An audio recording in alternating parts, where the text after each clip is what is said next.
A mysterious carriage, pulled by four freaky glowing-eyed horses, barrels through a desolate city. Trailing behind it is a much larger prison wagon escorted by a couple of armed guards. Inside that wagon, a blonde woman sits among other captives, looking surprisingly calm for a prisoner. A memory flashes back of a white-haired woman telling a boy, Changzi, to live on alone. And that memory fuels our boy's rage, his eyes practically glowing with pure, unfiltered fury. So there he is, single-handedly stopping the entire convoy, demanding they release his sister. His sister, the blonde woman, is shocked he actually showed up, a mix of joy and terror on her face. Of course, the guards' immediate response is to aim their rifles right at her head, standard procedure. In a panic, she grabs the bars, screaming for them to stop whatever they are planning to do. She pleads with a cloaked man standing nearby, reminding him he promised not to hurt her brother. This masked guy just scoffs, telling her he knows, as if her plea is a minor inconvenience. Meanwhile, Changzi is going full shonen hero, vowing he will not let them take her even if he dies. This masked swordsman leaps down from the carriage, ready to meet this kid's charge head-on. And it is not even a fight, the guy effortlessly deflects the attack and sends our boy flying. He stands over the defeated kid, delivering the classic villain's speech about how weaklings cannot protect anyone. All our boy can do is kneel in the dirt, completely powerless and seething with frustration. From the cage, his sister screams his name, begging him not to be so reckless. Then the swordsman tosses down an awakening stone, revealing the gut punch his sister traded herself for this. To add insult to injury, he says even with a power-up, a waste like him is still a waste. Changzi just stares at the stone, the weight of his sister's sacrifice absolutely crushing him. His hand reaches out from the dirt, desperately trying to stop the wagon taking his sister away. And just like that, I jolts awake, screaming her name from the same recurring nightmare. Because for 3 long years, this exact memory has been his personal hell on repeat. That masked swordsman's silhouette is a constant, burning reminder of his own powerlessness. And to have any chance of finding his sister, he knows he has to get stronger. Suddenly, his front door gets kicked in because the plot demands more misery, apparently. A smarmy administrator and his 2 hired goons are here to collect his supply tickets, but our boy stands his ground, insisting he has already paid this month's protection. I mean management fee. This purple-haired creep just smiles, ordering his thugs to tear the place apart anyway. So they immediately grab Changzi to make sure he does not get any heroic ideas. A little while later, he is on the floor, bruised but looking absolutely furious, as his visitors leave with the tickets they wanted, mocking him for taking a beating over nothing. He gets back up though, spitting that he knows what they were really looking for, knowing their constant harassment is not just about some measly supply coupons. From under his shirt, he pulls out the one thing he has been desperately protecting. This awakening stone, which he was apparently hiding in his mouth, that is dedication. It drops to the floor, confirming this little rock was their actual target all along. And for the past 3 years, he has been obsessively researching these very stones. Yet despite all that effort, he has found 0 lids on where they took his sister. Staring at the stone, he realizes his only clue is the man who gave it to him. So he is staring at this stone, the one thing that connects him to that masked swordsman. These stones grant special attributes to anyone over 16 with different power levels, and whatever power you get, it is a total game changer for your future. This bottom line is, awakening is the only path to real strength in this world, which is why his sister gave up everything for this expensive rock, his one shot at finding her. And today just happens to be his 16th birthday, time to make a wish and cash in this ticket. With his goal set, he activates the stone and the system immediately kicks into gear. A glowing book appears, granting him a totally unique attribute that lets him gain more attributes. He is understandably thrilled, realizing he is the only person in the world with this power. Thinking back to those thugs, he realizes their boss only has 1 attribute, while he can get 8. This only problem is he has no idea how to level up, so he decides to ask a friend for help. We get a look at his settlement, a bleak place where everyone struggles just to grow food, where the administrator's goons oversee the harvest, taking most of it as a tribute, which is a nice word for theft. This tribute is non-negotiable, so a bad harvest means people literally starve to death. And speaking of people not starving, here is a guy enjoying some mysterious purple liquid. This is Liu Zi, Changzi's friend, who is putting on a whole young master act with his fancy wine. Apparently he is Changzi's best friend, but has recently become obsessed with some imported novel, bless his heart. Changzi cuts to the chase, asking if he is awakened, and his friend acts all shocked he's been found out. Our boy is clearly not in the mood for games, bluntly asking how you are supposed to level up. So his friend finally drops the act, explaining you have to enter dungeons and kill monsters to get stronger. Liu Zi explains the fine print, dungeons drain your life force and are run by gatekeeping powerhouses. And on top of that, you have to hand over any loot you find, a total scam. Changzi processes this, realizing these places are even more dangerous than the mutated world outside. His friend sums it up as a suicide mission where the one survivor wishes they were dead too. Their depressing chat is suddenly interrupted by that purple-haired goon who has some good news. So Liu Zi, ever the actor, plays along, asking what wonderful news Brother Zhao has for him. Changzi knows exactly who this is, the administrator's top lackey, and good news is not in his vocabulary. This offer is simple. Since Liu Zi has awakened, the boss is mercifully letting him enter their dungeon for free. Of course, the catch is that every single thing he finds inside now belongs to them. What a generous deal. Liu Zi is stunned, questioning the whole "give us all your stuff" clause in this terrible contract. Immediately, Changzi steps up, calling out their scam and saying the resources will just line their own pockets. This goon just scoffs, mocking our unawakened boy for even thinking he could start a fight. His friend quickly pulls him back, telling him to cool it because it is just a scavenging run. Liu Zi puts on a brave face, promising he is extraordinary and will definitely make it back alive, trust him. He then tries to play peacemaker with the thugs, saying he will go get those resources for the settlement right now. Watching his friend get led away, Changzi knows he cannot let this happen even if it means exposing his new power. With no money for other dungeons, he realizes this death trap is his only chance to get stronger anyway. So he steps forward, declaring that if they are sending his friend in to die, he is going too. This sudden heroic outburst catches both his friend and the lead goon completely off guard, and the purple-haired creep just laughs, asking what makes an unawakened nobody think he is even qualified to enter. Changzi drops the bomb that he is also awakened, which is probably not the news this guy wanted to hear. With that, they are marched off to a swirling blue portal, a level 1-dimensional dungeon, how quaint, and waiting for them is a welcoming party of thugs who greet them as the new mules. This purple-haired creep presents them like livestock, calling them the domesticated ones for the group. One of the bigger goons immediately laughs, saying they are too scrawny to even be useful pack animals. Furious, Changzi quietly promises his friend he is going to punch that guy 100 times if they survive. His friend, of course, plays along with his whole young master bit, agreeing to the proposal with a flourish. This little display of backbone just annoys the guards, who cannot believe their new mules are talking back. Their leader cuts them off, telling them to stop running their mouths and get into the death trap already. As they head in, Liu Zi tries for a heartfelt bro moment, which Changzi immediately shuts down. This goons just stand there and watch as the two disappear into the swirling vortex. Alone now, the lead thug takes a drag from his cigarette, admitting the kid is good at hiding things. He then reveals the big secret. That was the awakening stone his company has been hunting for 3 years.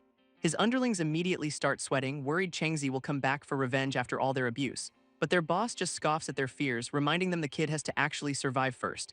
Then he drops his own power reveal. He is also awakened with a gold tier attribute, so he is not scared at all. Meanwhile, inside the dungeon, our boys find themselves in a seriously creepy dark forest. Liu Zi starts the orientation by cheerfully explaining that his uncle called these places projections of hell. He adds that the place literally sucks the life out of you over time until you just drop dead. Taking this in, Changzi pivots to the only upside. Killing monsters in here is how they will finally level up. Just as they are getting their bearings, a blood-curdling scream rips through the forest. Liu Zi calmly explains that dungeons have multiple entrances, so they are not alone in this hellscape. This scam finally clicks for Changzi. The goons use them as free labor to compete with other groups for loot. In their eyes, newly awakened people are nothing more than expendable tools for plunder. His friend then does a last-minute sanity check, asking if Changzi is really sure about this death wish. Reminding him that this is not some training exercise, people actually die in here. Changzi is all in though, knowing this gamble is his only shot at ever being strong enough to fight back. Liu Zi seems surprised he is aiming so high, questioning if he really wants to take on the top administrators. Our boy points out that literally everyone in the settlement has been exploited and would love to see them fall. With a grin, Liu Zi drops the act, admitting he knew Changzi had that fire in him all along. He then drops a bombshell. His dad and uncle are secretly building an army to overthrow the whole system.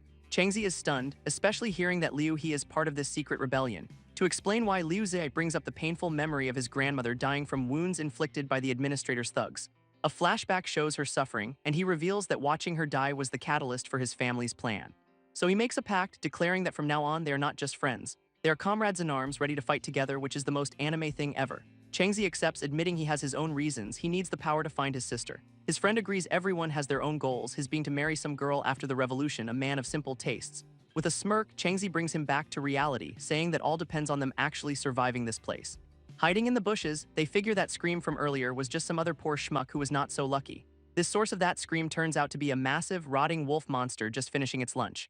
And for some reason, that glowing red core in its chest feels strangely familiar to Changzi, who realizes it feels exactly like an awakening stone, wondering if monsters can have attributes too. Liu Zi is just impressed by his friend's total lack of fear, feeling very validated in his choice of comrade. So after the wolf wanders off, they cautiously approach the scene of the crime. Finding what is left of the victim is basically just a ribcage, and Liu Zi is not handling it well. But our boy immediately starts digging through the gory remains, much to his friend's absolute horror, who is having a full-blown meltdown that Changzi is just touching it with his bare hands. Changzi just shrugs, casually mentioning he has hidden his stone in far worse places, like latrines. From the corpse, he pulls out a pretty sweet bone knife because waste not, want not. Just as he is admiring his new toy, Liu Zi yells that their furry friend is back for round 2. And sure enough, the giant wolf is staring them down, probably annoyed they are looting its leftovers. Turns out, Changzi knew it was a trap and walked into it on purpose to test out his new weapon.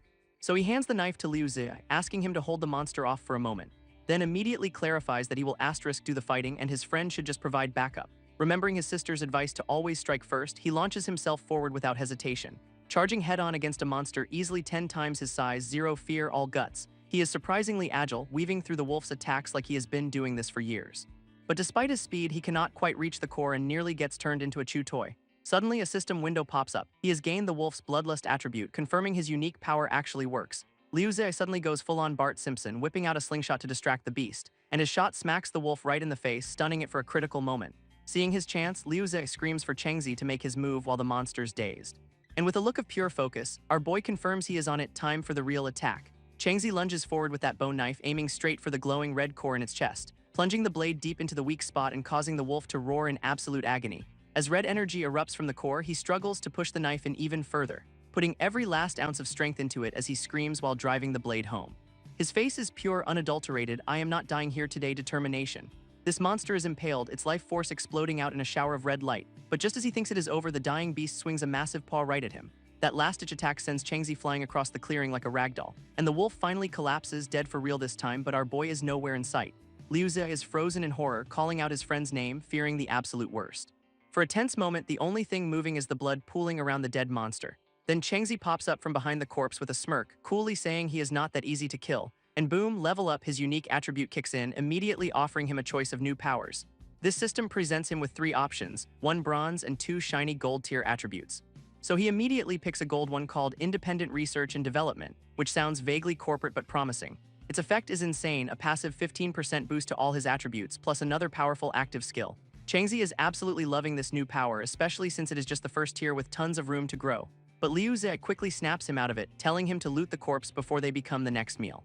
Our boy is already wrist-deep in gore, which sends his squeamish friend into a full-blown panic, who admits his parents never even let him kill a chicken, so all the gross monster parts are Changzi's problem now. This just reminds Changzi how different they are, with Liu Zi having a loving family still intact in this apocalypse. So he offers his friend the crystal stones he dug out, saying the rest of the wolf is basically useless mush.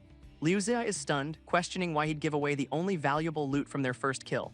Changzi just calls it an investment share in his family's rebellion, a pretty slick business move, and he even gives his friend credit, admitting that slingshot to the eye was the real game changer. Totally pumped, Liu Zi accepts the deal, promising to tell his dad all about his new strategic partner.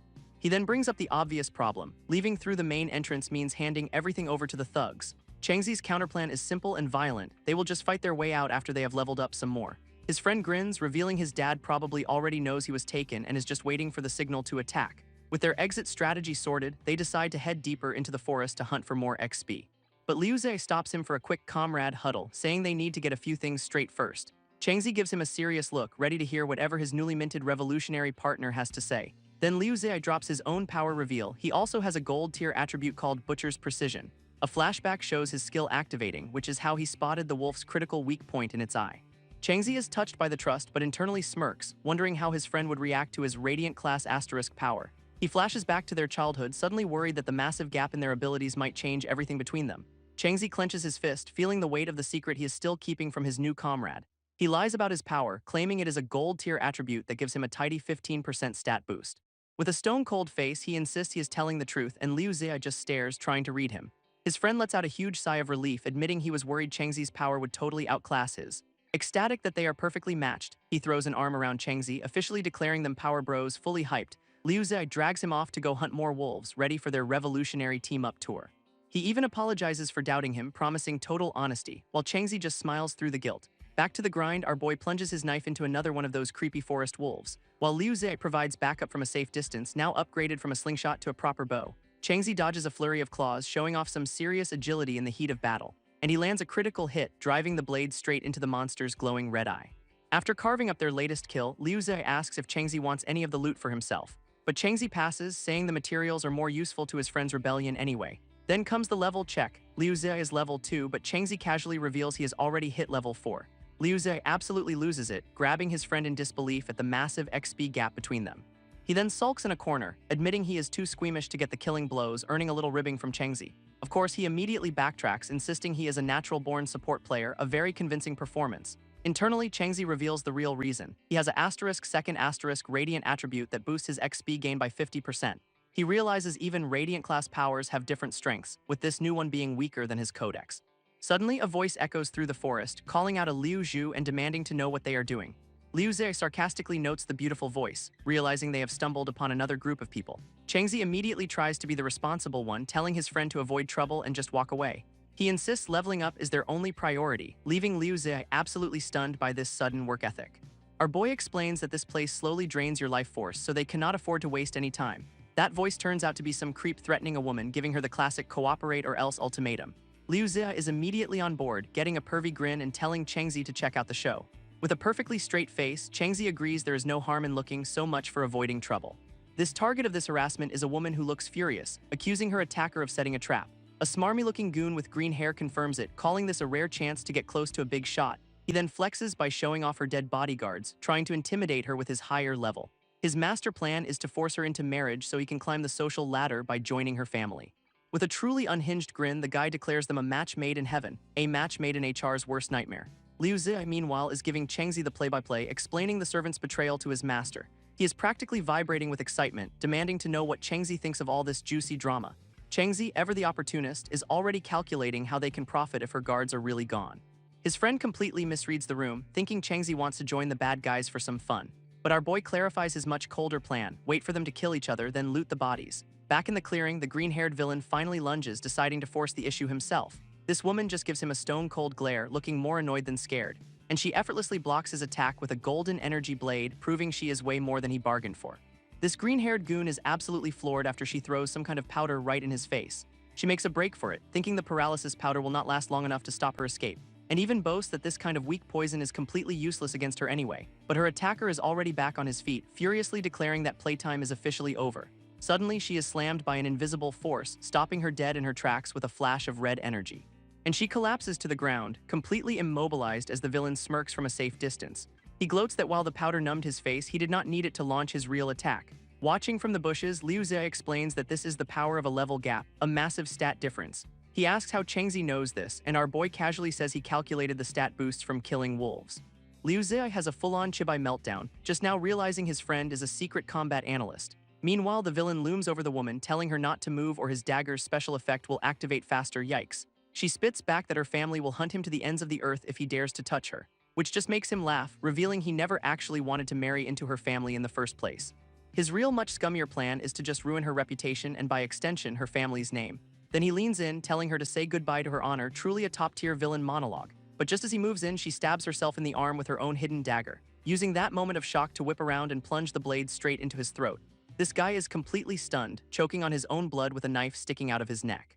And he cannot believe she chose death over capture, managing to take him down with her. With a cold glare, she confirms the dagger was poisoned, ensuring he dies while she preserves her family's honor. Just as the villain goes for the kill, a flash of blue lightning announces a very rude interruption, and Changzi slams a supercharged fist right into the guy's chest, shattering his attack completely. He gives the stunned woman a quick, cool glance, basically a non-verbal "you are welcome," then follows up with a spinning kick that sends the green-haired creep flying head over heels. Liu Zi strolls out from the bushes, smugly announcing he knew Changzi could not resist playing hero. Our boy just says he has his reasons, looking all grim and mysterious about it. But then the woman they just saved promptly faceplants into the dirt, leaving them both stunned. And Changzi quickly diagnoses that she just fainted from a cocktail of stress and poison. Liu Zi points out the obvious flaw in their rescue. She is still going to die from that poison pretty soon. But Changzi immediately declares her too valuable to their rebellion to just let her expire. His friend is baffled, reminding him they have absolutely zero antidote-making skills on their resumes. Changzi just points back at the unconscious villain, hinting he's got a plan for their new prisoner. That plan apparently was to strip him down and tie him up while he was out cold, which makes Liu Zi a little nervous about retaliation from the guy's powerful backers. While carrying the woman, Changzi explains the villain is a disposable pawn now that his cover is blown, and anyone who comes after them would also be picking a fight with this very important lady. Liu Zi is sparkling with admiration, totally claiming he thought of that too. Sure you did, buddy. At that moment, their prisoner starts to wake up, complaining his head feels like it got kicked in. And he is greeted by the sight of our two heroes looming over him with terrifying, glowing grins. Now fully awake and terrified, the villain demands to know who ambushed him. Welcome to your interrogation. This villain immediately pulls the "do you even know who I am" card, a classic opening for someone about to have a very bad day. Liu Zi asks for the game plan, casually comparing their new prisoner to a wild boar they once captured. He keeps up the threats, promising this guy a miserable end, but the villain is still trying to bluff his way out. After a little persuasion, he is suddenly very cooperative, revealing his blood is the antidote and begging for his life. I drags him over to the unconscious woman, telling him his survival now depends entirely on telling the truth. Our boy prepares to draw some blood with his knife, while the villain cries about how much it is going to hurt. With zero sympathy, Changzi slices into his arm, because professional courtesy is not on the menu today. This blood drips down onto the woman's face, serving as a very questionable, very direct antidote delivery system. Now the villain is screaming for him to stop, complaining that he is not a human juice box. I then orders Liu Zai to wrap the wound with wolf hide to keep the blood from attracting monsters.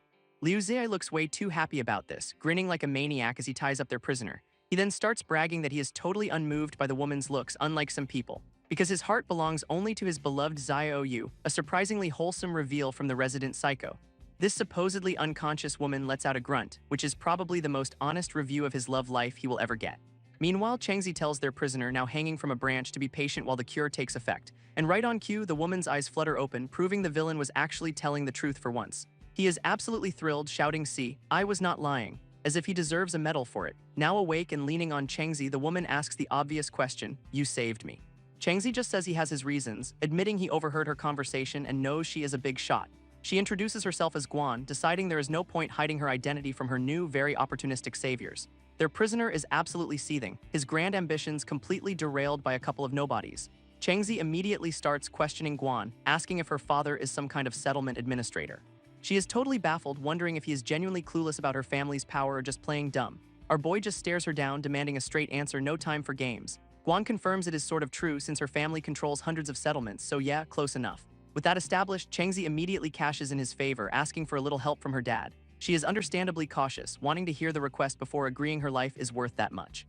Then he drops the bombshell. He wants to overthrow his own settlement's administrator and needs her family's backing. Her face goes completely deadpan, finally understanding this is just a shakedown with extra steps. Changzi lays out his business proposal. In exchange for her help, he and Liu Zia will be her bodyguards. She gives him a look that just screams bodyguards, probably remembering how her last ones ended up. He even throws in all the resources they find from now on, so long as she agrees to their revolutionary pact. Guan glances over at Liu Zia, clearly trying to size up the other half of this chaotic duo.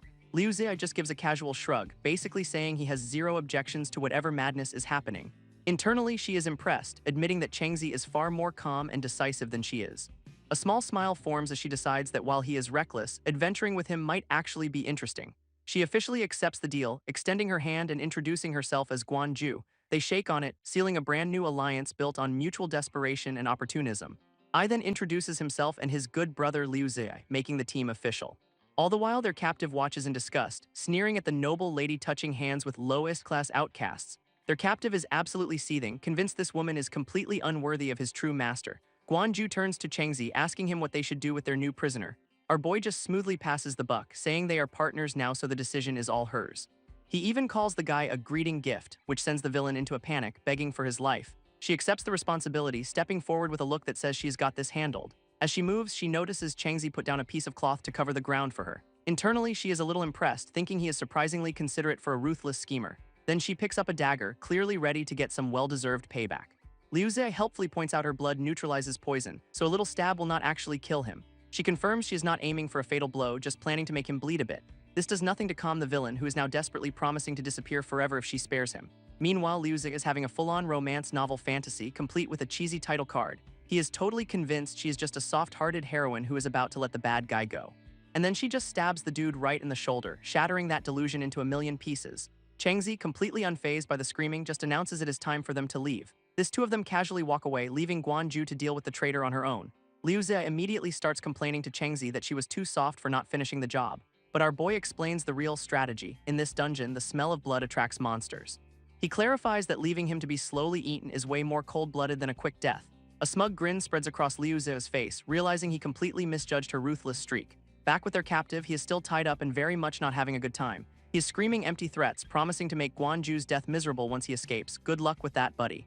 This guy gets even scummier, detailing some truly awful revenge fantasies with a twisted grin. And speak of the devil, a couple of very hungry-looking wolves show up, drawn by the scent of blood. He's completely panicked, wondering how the monsters found him so quickly. It is called a dinner bell, my dude. One of the wolves grabs him by the head, and all his tough talk immediately turns into desperate pleading. From a safe distance, Guan Ju notes that the screaming has already started, confirming their plan worked perfectly. Even Liu Zia, the resident psycho, looks a little shaken, admitting the guy's end sounds pretty brutal. Guan Ju then points out to Changzi that leaving him for dead was impulsive, since he could have revealed his mastermind. She explains that solving her problem means finding who is really behind the attack, calling Changzi kind for thinking of her. But then she smirks, revealing she does not really have enemies and has probably already guessed who sent him. Changzi clarifies his own logic, saying he was thinking of their asterisk alliance and wanted a living witness for them. He then counters that if the enemy is too powerful, a witness just becomes a liability anyway. Our boy muses that even a big shot like her has problems that cannot be solved with brute force. Just then, a massive monster wolf drops from the sky, aiming to turn them into a 3-course meal. Changzi immediately activates a skill, getting a massive 300% agility boost for a minute and a half. This monster lunges forward, its jaws wide open and ready to snap them in half. But with his new speed, he snatches Guanju and zips out of the way, leaving the beast to bite nothing but air. He stares down the creature, noting its immense size with a look of pure, unblinking focus. And the system confirms it. They have just run into the level 5 Nether Bone Wolf King, the dungeon's final boss. Liu Xia is having a complete meltdown, screaming that they have stumbled upon the Wolf King. And an overhead view confirms they are absolutely surrounded by the boss and its very large, very hungry family. His panic hits a new level, cartoonishly wailing that the king is here for revenge on behalf of all its fallen minions. Changzi, ever the stoic, just calmly notes that they probably deserve this for all the wolves they have hunted. This is not the time for philosophy, as Liu Xia tearfully begs him to come up with an actual plan. Our boy lays out the strategy. Liu Xia plays bodyguard for Guanju while he goes on the offensive. Liu Xia points out the very obvious flaw in this plan. He has a slingshot and they are facing a literal god-tier wolf. With ice in his veins, Changzi just clarifies his target is not the minions, it is the king itself. A quick stat check shows he is only level 4, but he has got some pretty sweet skills in his arsenal. Turns out this was all a calculated move. He used the villain's blood to bait the boss for a massive XP boost. He stares down the beast, basically telling it, "You are my next level up," which is just peak gamer confidence. Just as he is about to charge, Guanju suddenly tells him to hold on for a second.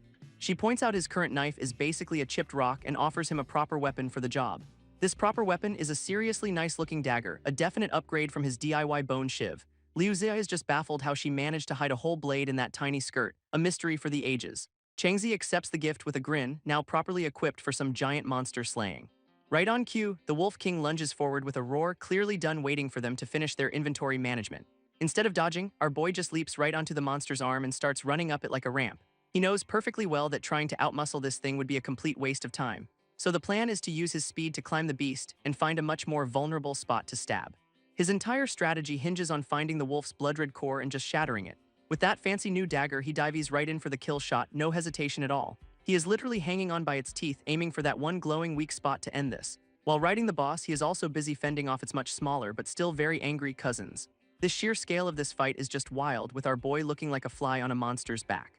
This goal remains simple: find the glowing red core and turn it into a fine powder. He readies the blade, his eyes locked on the target with absolute killer focus. One good stab in that glowing spot is all it'll take to finish this whole nightmare. Parkouring across a pack of giant wolves is his new strategy, which is a bold career choice. But just as he is about to strike, another wolf lunges, revealing they are actually coordinating their attacks. Changzi realizes the first lunge was just a feint. These monsters are way more clever than he expected. He's not worried though, smugly thinking that no matter how smart, wolves cannot outplay a human. This Wolf King roars right in his face, seeming to take that last thought personally. And then Changzi drops a bombshell with a smirk, revealing he never planned to fight just *1 Wolf King. Right on cue, Liu Xia's eyes start glowing as his own system window pops up.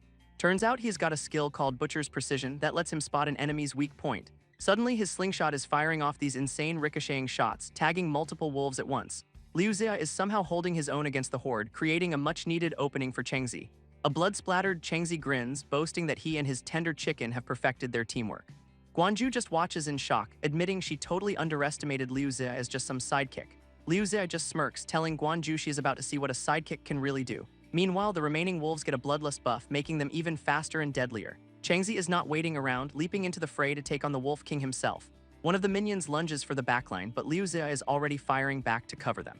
Suddenly, the Wolf King's shadow falls over them, and Liu Xia absolutely loses his mind. This boss opens its massive jaws, ready to turn them into a mid-dungeon snack, but Changzi screams for them to get down, already prepping a massive counterattack. He starts glowing, channeling all his power into one decisive, all-or-nothing strike. With intense focus, he knows he can win this, but it is going to take every ability he has.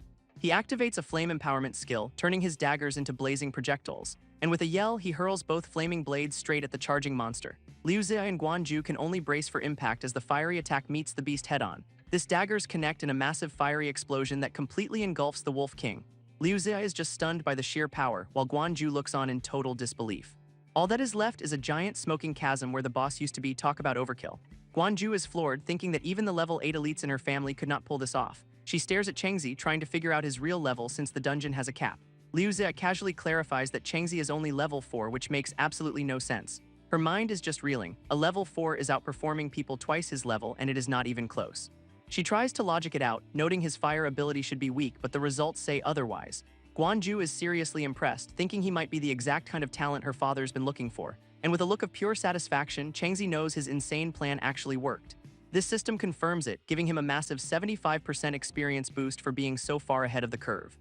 This immediately pushes him from level 4 to level 5, unlocking a brand new word attribute choice. He is presented with 3 options, all of them seemingly related to the wolves he just slaughtered. Our boy considers the wolf nature attribute, noting it is a gamble but might have some hidden potential. After a moment of thought, he decides to roll the dice on a different, more direct skill instead. He locks in Headshot Strike, a skill that guarantees a critical hit with a 150% damage increase. With a smug grin, he realizes this new combat skill could be a one-shot kill when stacked with his other abilities. But first things first, he gets right to work skinning the Wolf King for all that sweet, sweet loot. As the team gathers, Guanju asks him what possible use he has for a bunch of monster parts. Changzi explains they are valuable for trade back home, but he is giving all the spoils to her per their agreement. Internally, she is scoffing, thinking these materials are so worthless her family's servants would not even touch them. Then she remembers her father's lesson about not underestimating people, realizing Changzi is a true hidden genius. Changzi notes the dungeon's energy is making his arm numb, while Liu Zia is having a full-blown panic about his blood freezing. Shrugging off the pain, our boy just grabs his friend, saying they need to hunt more monsters for XP. He is driven by the image of some powerful enemy, knowing he needs to level up to eventually take him down. Just then, Guanju chimes in, saying there is a much better way to gain experience than aimless hunting. Both guys turn around, curious about this supposed better destination she is talking about. She explains that every dungeon has a true boss, whose defeat offers way more rewards than any normal monster. She explains that the real boss guards a treasure trove of high-tier loot, making the risk totally worth it. Liu Ze is completely lost, pointing out that they literally just killed a boss, the giant Wolf King. Ai clarifies that the Wolf King was a roaming type, while the true boss is stationary and guards its treasure. With that cleared up, Guanju gives Changzi a look, clearly impressed by his quick grasp of dungeon mechanics. But our boy brings up the real issue. They are on the clock and have no idea where to even start looking. Guanju smirks, saying that while it is usually tough, she has a special item for finding bosses in low-level dungeons. Liu Ze immediately starts whispering to Changzi, complaining that she is just showing off again. He is still salty she almost died but acts so smug, and he is still hung up on her magical, item-dispensing skirt. Changzi plays defense, guessing she is just from a more advanced world and has a storage-type ability. This earns him a very suspicious side-eye from Liu Ze, who asks if he is crushing on her or something. Just then, Guanju announces she has found the item, internally deciding not to tell them how valuable it really is. She reveals a perception pointer, a fancy compass that will lead them straight to the boss's location. This system confirms it is a green-grade item, perfect for sniffing out the big bad in this kind of dungeon. As they get ready to move, Liu Ze is still demanding an answer about Changzi's love life priorities, man. Their compass leads them to a desolate canyon where a massive, shadowy beast is sleeping on a stone altar. Liu Ze is already sweating, barely able to believe that this is the final boss they are supposed to fight. It is a colossal, spiky red boar with tusks the size of daggers, currently enjoying a nice nap. And then it wakes up, its eyes glowing with fury as the system ids it as a level 10 spiked red demon boar. A system warning pops up, confirming it is the only boss and killing it will collapse the entire dungeon. Hiding in the bushes, Changzi notes its level 10 status means it has 2 word attributes, making this fight incredibly difficult. Guanju admits her teacher warned her that dungeon bosses are basically demigods you do not mess with. And to even fight one, you have to be a special awakened one who breaks all the rules. Liu Ze, ever the pragmatist, asks why in the world she brought them here if it is a suicide run. With a knowing look, she says she is betting that Changzi is exactly that kind of transcendent fighter. Before anyone can unpack that compliment, Changzi shushes them, whispering that they have got company. A whole squad of armed mercs strolls in, led by a guy who looks way too happy to be here. This leader is gloating that after 10 tries, he has finally cornered the boss, talk about holding a grudge. From their hiding spot, Liu Ze asks if these newcomers are just a bunch of idiots on a death wish. Changzi points out the leader's strange weapon, a gun, which Liu Ze has never even heard of. He flashes back to seeing a similar weapon absolutely shredding monsters, realizing it is no joke. Guanju chimes in with a history lesson, calling it a replica of an ancient weapon that could level cities. This just leaves Liu Ze more confused, wondering how their world got so wrecked if the old-timers were that powerful. She continues, explaining that word attribute users are even stronger, some capable of reshaping reality itself. Right on cue, the mercs open fire on the boar and the whole area erupts in a massive explosion. Our boy Changzi just watches from the sidelines as this unexpected boss battle kicks off without them. This spiked boar roars, taking the hits head-on as the mercs unload everything they have got. A system window reveals the leader's skill, bullet formation, letting him turn his energy into infinite ammo. Laughing like a maniac, the leader just keeps firing, clearly enjoying his unlimited ammo cheat code. While the mercs are busy being a loud, flashy distraction, Changzi spots the real prize, the treasure chest. But their plan hits a snag as the boar's hide is so tough the bullets are just bouncing right off. Guanju asks if his brilliant plan is to let the mercs and the boss kill each other. Ai has no clue what that means, so Liu Ze explains the idiom while roasting his education. This turns into a full-on chibai lecture, with Liu Ze milking his moment of intellectual superiority. With a shrug, Changzi confirms that is exactly the plan since they are too weak for a direct fight. Guanju then notices the dungeon's energy is corrupting his arm with some nasty black veins, so she pulls out some special family medicine that can resist the dungeon's corrosive effects. Liu Xia is thrilled, complaining he was about to die and she was just holding out on them. Changzi asks if it is expensive, while Liu Xia calculates that it must be worth a fortune. This thought of the debt sends Liu Xia into a complete mental breakdown, the price of friendship. Guanju just casually lies, saying the pills are super cheap and basically worthless. Relieved, Changzi promises to pay her back, narrowly avoiding a debt-induced panic attack. She watches him, noting that despite being poor, he is too proud to accept a handout. Internally, she admits one pill is worth 2,000 supply tickets and he'd never take it if he knew. Meanwhile, the mercs are getting absolutely demolished by the boar, which is not going well for them. It is just shrugging off their bullets, its eyes glowing as it prepares for another rampage. This merc leader realizes the boar has a defensive word attribute, making his guns useless. Undeterred, he just keeps firing, screaming that he will show this pig what real firepower is. He has got this absolutely unhinged grin on his face, clearly enjoying this way too much. His loyal goons then form a human shield around him, a truly inspiring leadership moment. But the leader plants a flag, activating a war flag of courage skill that creates a protective barrier. Watching from the sidelines, Changzi admits the merc leader must be impressive to have such loyal followers. But his attention is not on the fight, it is on the treasure chest and how to open it. Liu Xia is shocked, but Guanju confirms that our boy is also a seasoned lockpicker apparently. This revelation kicks off a quiet conversation between the two of them while they wait. Guanju admits she has never been outside her settlement and asks what the world is really like. And Liu Xia confesses he is not exactly an adventurer either, preferring to stick to safe zones. Changzi, on the other hand, has seen the outside world, a ruined city both decayed and vibrant. That description of a world both ruined and alive seems to really resonate with Guanju.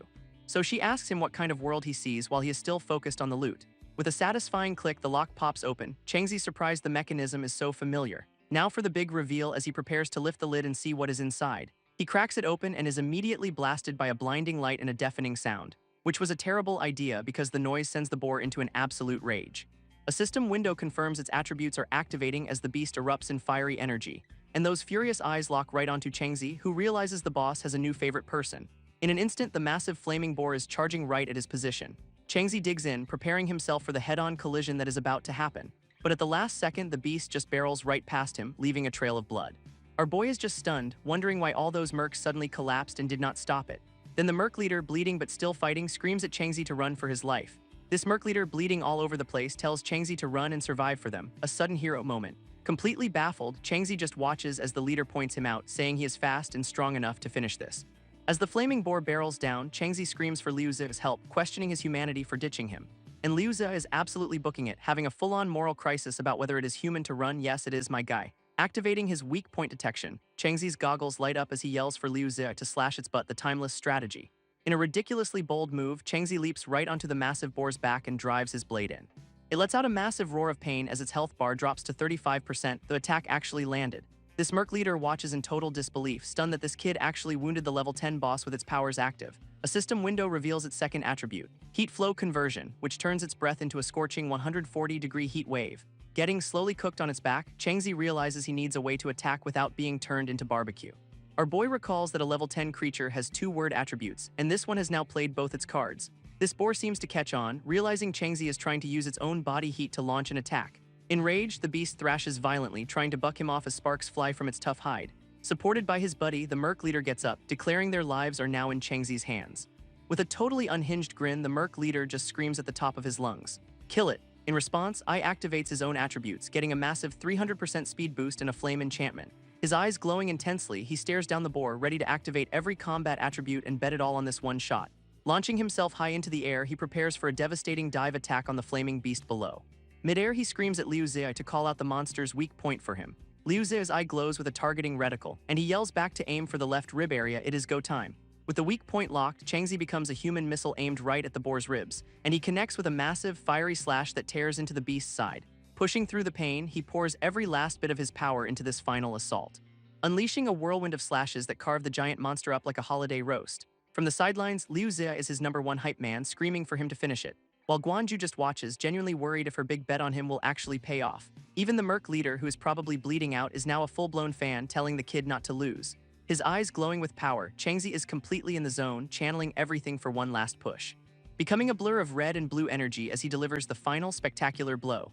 This boar's health bar plummets to 1% as it lets out a final, agonizing roar, and our boy is still going, completely engulfed in flames and running on pure adrenaline. In a massive crash, the colossal beast finally collapses to the ground, totally defeated. A system window confirms the kill, officially making them the proud new owners of a dead level 10 boar. Changzi stands on its head looking every bit the hero as his blade smokes from the effort, and his friends come running with Liu Zi already celebrating and more importantly carrying the loot. Guanju, however, immediately notices he is severely burned and in desperate need of medical help, which is an understatement. Our boy is covered in blood and looks like he just went 10 rounds with the sun. He just asks them to keep watch while he tries to catch his breath, clearly at his absolute limit. After they agree, he sits down as a green healing aura begins to glow around him, his eyes still sharp despite the damage, already starting to recover from the insane fight. A system window pops up, activating his far ahead word attribute, which immediately nets him a massive X boost, rocketing him straight from level 5 to 7. His Eternal Evolution Codex then kicks in, letting him literally extract a new skill from the dead boss. From the loot menu, he spots the Merc Leader's Bullet Formation attribute, and a few other options, some of which are tantalizingly marked unknown. While healing, he dismisses the bullet skill since ancient guns are way out of his price range. His eyes instead land on a mysterious gold tier attribute called Refresh Once. And since gold is always the right answer in video games, he picks it without a second thought. Turns out it is a cooldown reset for all his skills, basically a do-over button for his powers. Changzi immediately realizes he can now spam his abilities for some truly insane burst damage, but the rewards are not over as he gets to pick yet another attribute from a new set. Sticking with his go for gold strategy, he grabs another high-tier skill without hesitation. This one gives him a passive 45% stat boost and a temporary 450% super buff, an absolute game changer. Our boy cannot help but grin, realizing just how broken these gold tier skills really are. Now at level 7, he clenches his fist, vowing to catch up to some guy named Zhao Zhiji. Suddenly, the whole dungeon starts shaking violently, catching his friends completely off guard. Liu Zi freaks out about an earthquake, but Guanju knows the truth. The dungeon is collapsing. Before they can bolt, the Merc Leader comes over, declaring Changzi his new best friend and saying he owes him one. With a final farewell, the leader and his battered crew limp out of the crumbling cave. Guanju watches them go, then turns to Changzi, asking if he is even able to walk. Changzi, looking like he just wrestled a volcano, confirms he is fine and says it is time to bail. While they are booking it, Liu Zi suddenly remembers the most important thing, the treasure chest. Guanju just smirks, revealing she has a convenient hammer space ability for all their loot. She then hands Changzi a fancy new sword while they are all sprinting for their lives. It is his now, she says, a down payment for helping her with a little light treason back home. Liu Zi, however, points out they are about to run straight into another deathmatch right outside. With a determined look, Guanju insists she is going to make it no matter what. This whole cave is coming down as they dive headfirst into the exit portal. And on the other side, Liu Zi confirms he is prepped for whatever's waiting for them. Turns out whatever is a whole welcoming committee of armed thugs just as predicted. Their leader, Zhao Zhiji, takes a drag from his cigarette, genuinely surprised they did not die in there. But he says it is pointless since the administrator wants Liu Zi dead anyway. Orders are orders. One of his goons gets this absolutely terrifying grin, clearly thrilled to have permission to murder. Changzi stands ready, his new level 7 status glowing as he faces the ambush. Liu Zi agrees they need to fight, ready to activate his butcher's precision, which sounds messy. Zhao Zhiji, a whole level higher, just laughs at them, calling them trash for even trying. His lackeys eagerly draw their blades, ready to give our boys a taste of their power. With a final command to take their heads, the whole mob charges forward for the bounty. In response, Changzi grips the hilt of his new sword, preparing to draw it, his face set with grim determination as the fight is about to kick off. With his new sword, Changzi becomes a green blur, taunting the thugs for being too slow. Mid-slash, he calls out Zhao Zhiji, making it crystal clear he is done being pushed around. This remaining goons are just stunned, completely unable to process how fast the kid is now. As Changzi stands there glowing, they notice the dungeon portal is collapsing behind them, and Zhao Zhiji finally connects the dots, realizing the dungeon boss must be dead. With a smug grin, he assumes they just leached X from whoever asterisk actually killed the boss. Pulling his own sword, he boasts that their piddly level up means absolutely nothing to him. But Liu Zi steps up to correct him, saying his little theory is hilariously wrong. And then he strikes a pose, proudly declaring he was the one who slayed the mighty beast, which is of course a massive lie as he begs Changzi to just let him have this one moment. Zhao Zhiji is completely baffled, demanding to know what kind of power Liu Zi even has. This villain starts sweating a little, realizing if Liu Zi is not bluffing, he might be in deep trouble. So Liu Zi hams it up, telling Changzi to strike first while he prepares his ultimate move. Falling for the bluff completely, Zhao Zhiji orders his goons to stall Liu Zi while he kills Changzi. His lackeys eagerly agree, ready to jump the guy they now think is the real threat. Except they are immediately complaining that their boss is a coward for making them fight the stronger one. Meanwhile, Liu Zi is already booking it, leaving Changzi to handle the actual problem. Zhao Zhiji, completely focused on his target, lunges forward screaming for his head, and their blades meet in a massive crackling shower of sparks. This villain is instantly shocked by the sheer, overwhelming force behind Changzi's block. Zhao Zhiji activates his own gold tier speed attribute, smugly declaring he is the perfect counter. With a 30% speed boost, he challenges Changzi to a race he is absolutely sure he will win. This too become a blur of slashing light, but the villain is still convinced he has the upper hand. until he realizes Changzi is somehow matching him blow for blow, which should not be possible. I finally explains this dude's been bullying him for ages, always trying to steal something precious, flashing back to a time when Zhao Zhiji beat him half to death in his own trashed home. Even back then, getting choked out, our boy refused to give up what the villain wanted.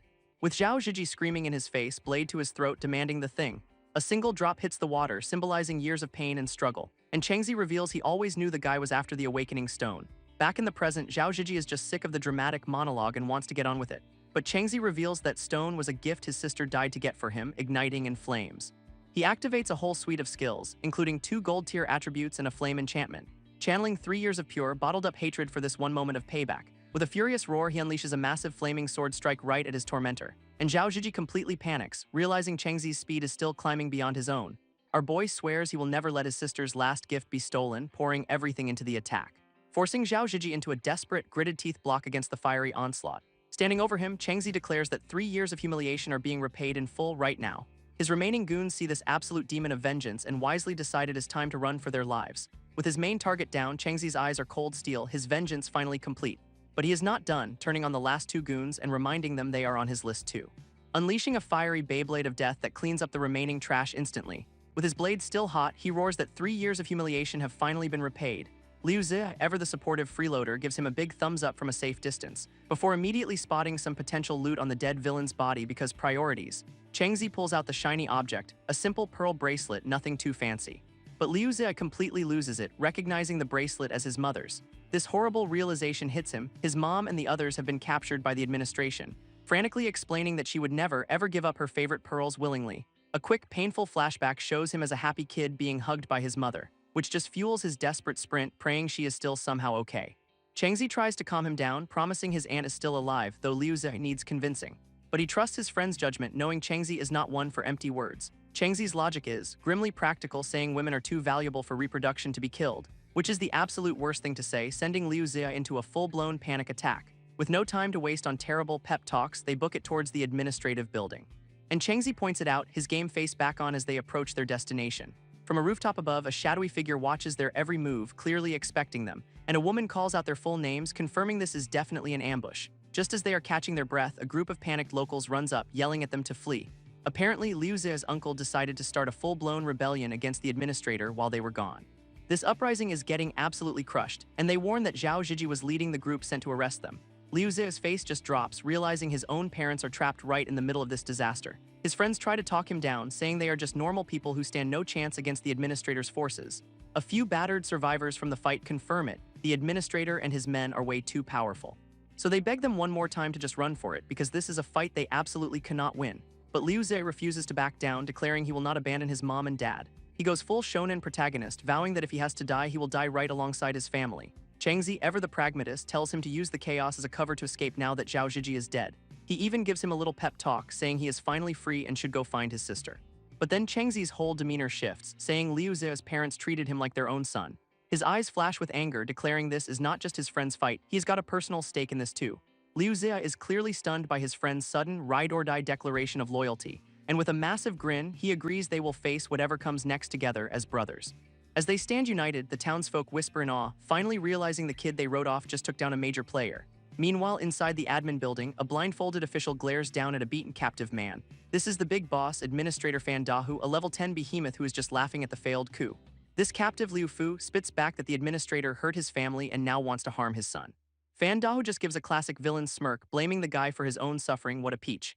Fan Dahu offers Liu Fu a deal, bow down, and he can just have another son. What a guy. This price, of course, is lending him his wife for a few days because he is just the worst. She tells him to get lost, choosing death over submitting to him, which is the only correct answer. This bruises his fragile ego, so he smacks her to the ground for her disrespect. And then he taunts the husband, asking if he really thinks death will protect her from him. Liu Fu, completely enraged, screams at the administrator to fight him like a man instead. With a truly disgusting grin, Fan Dahu agrees to kill him first just to be accommodating. He claims he is just too kind-hearted to let the man suffer any longer, a real humanitarian. This administrator lunges forward, ready to deliver a quick death with his bare hands. Liu Zi's mom can only watch in horror as the killing blow descends. Even facing death, Liu Fu is still spitting defiance, promising to be her husband in the next life. But at the last second, 2 projectiles intercept the attack, spinning like a shield, followed by a massive sword slash that completely deflects the blow, saving Liu Fu's life. And look who it is, Changzi and Liu Zi have arrived, with our boy announcing he is here to collect a head. This captured parents look on in shock as their sons show up to the party. Fan Dahu, however, is completely unimpressed, dismissing them as just a couple of punks. Liu Fu, terrified for them, screams at his son and Changzi to run for their lives. Liu Zhe is not having it, activating his butcher's precision weak point detection skill. Aiming his slingshot, he declares that anyone who touches his parents is getting a death sentence. But one of the administrator's goons easily blocks the shot, while the boss mocks his word attribute power. A sudden flash of light explodes through the room, making the administrator pause for a second. Fan Dahu immediately scoffs, assuming it is just a smoke bomb or some other cheap feint. He orders his men not to fall for the diversion and to keep the prisoners from being rescued. But a new challenger drops from the ceiling, announcing that he is the real opponent here. This guy's got white hair and a glowing red eye, looking like he is ready to start some trouble. With a powerful swing of his blade, he cuts right through the smoke, heading for his target. Fan Dahu just smirks, thinking all he has to do is kill the leader to end this whole mess. He then taunts the newcomer, asking if a nobody like him really thinks he can be his opponent. This mysterious fighter zips right past the grunts, telling the boss he is not even worthy of his time. And he moves with blinding speed, leaping through the air to get to Changzi.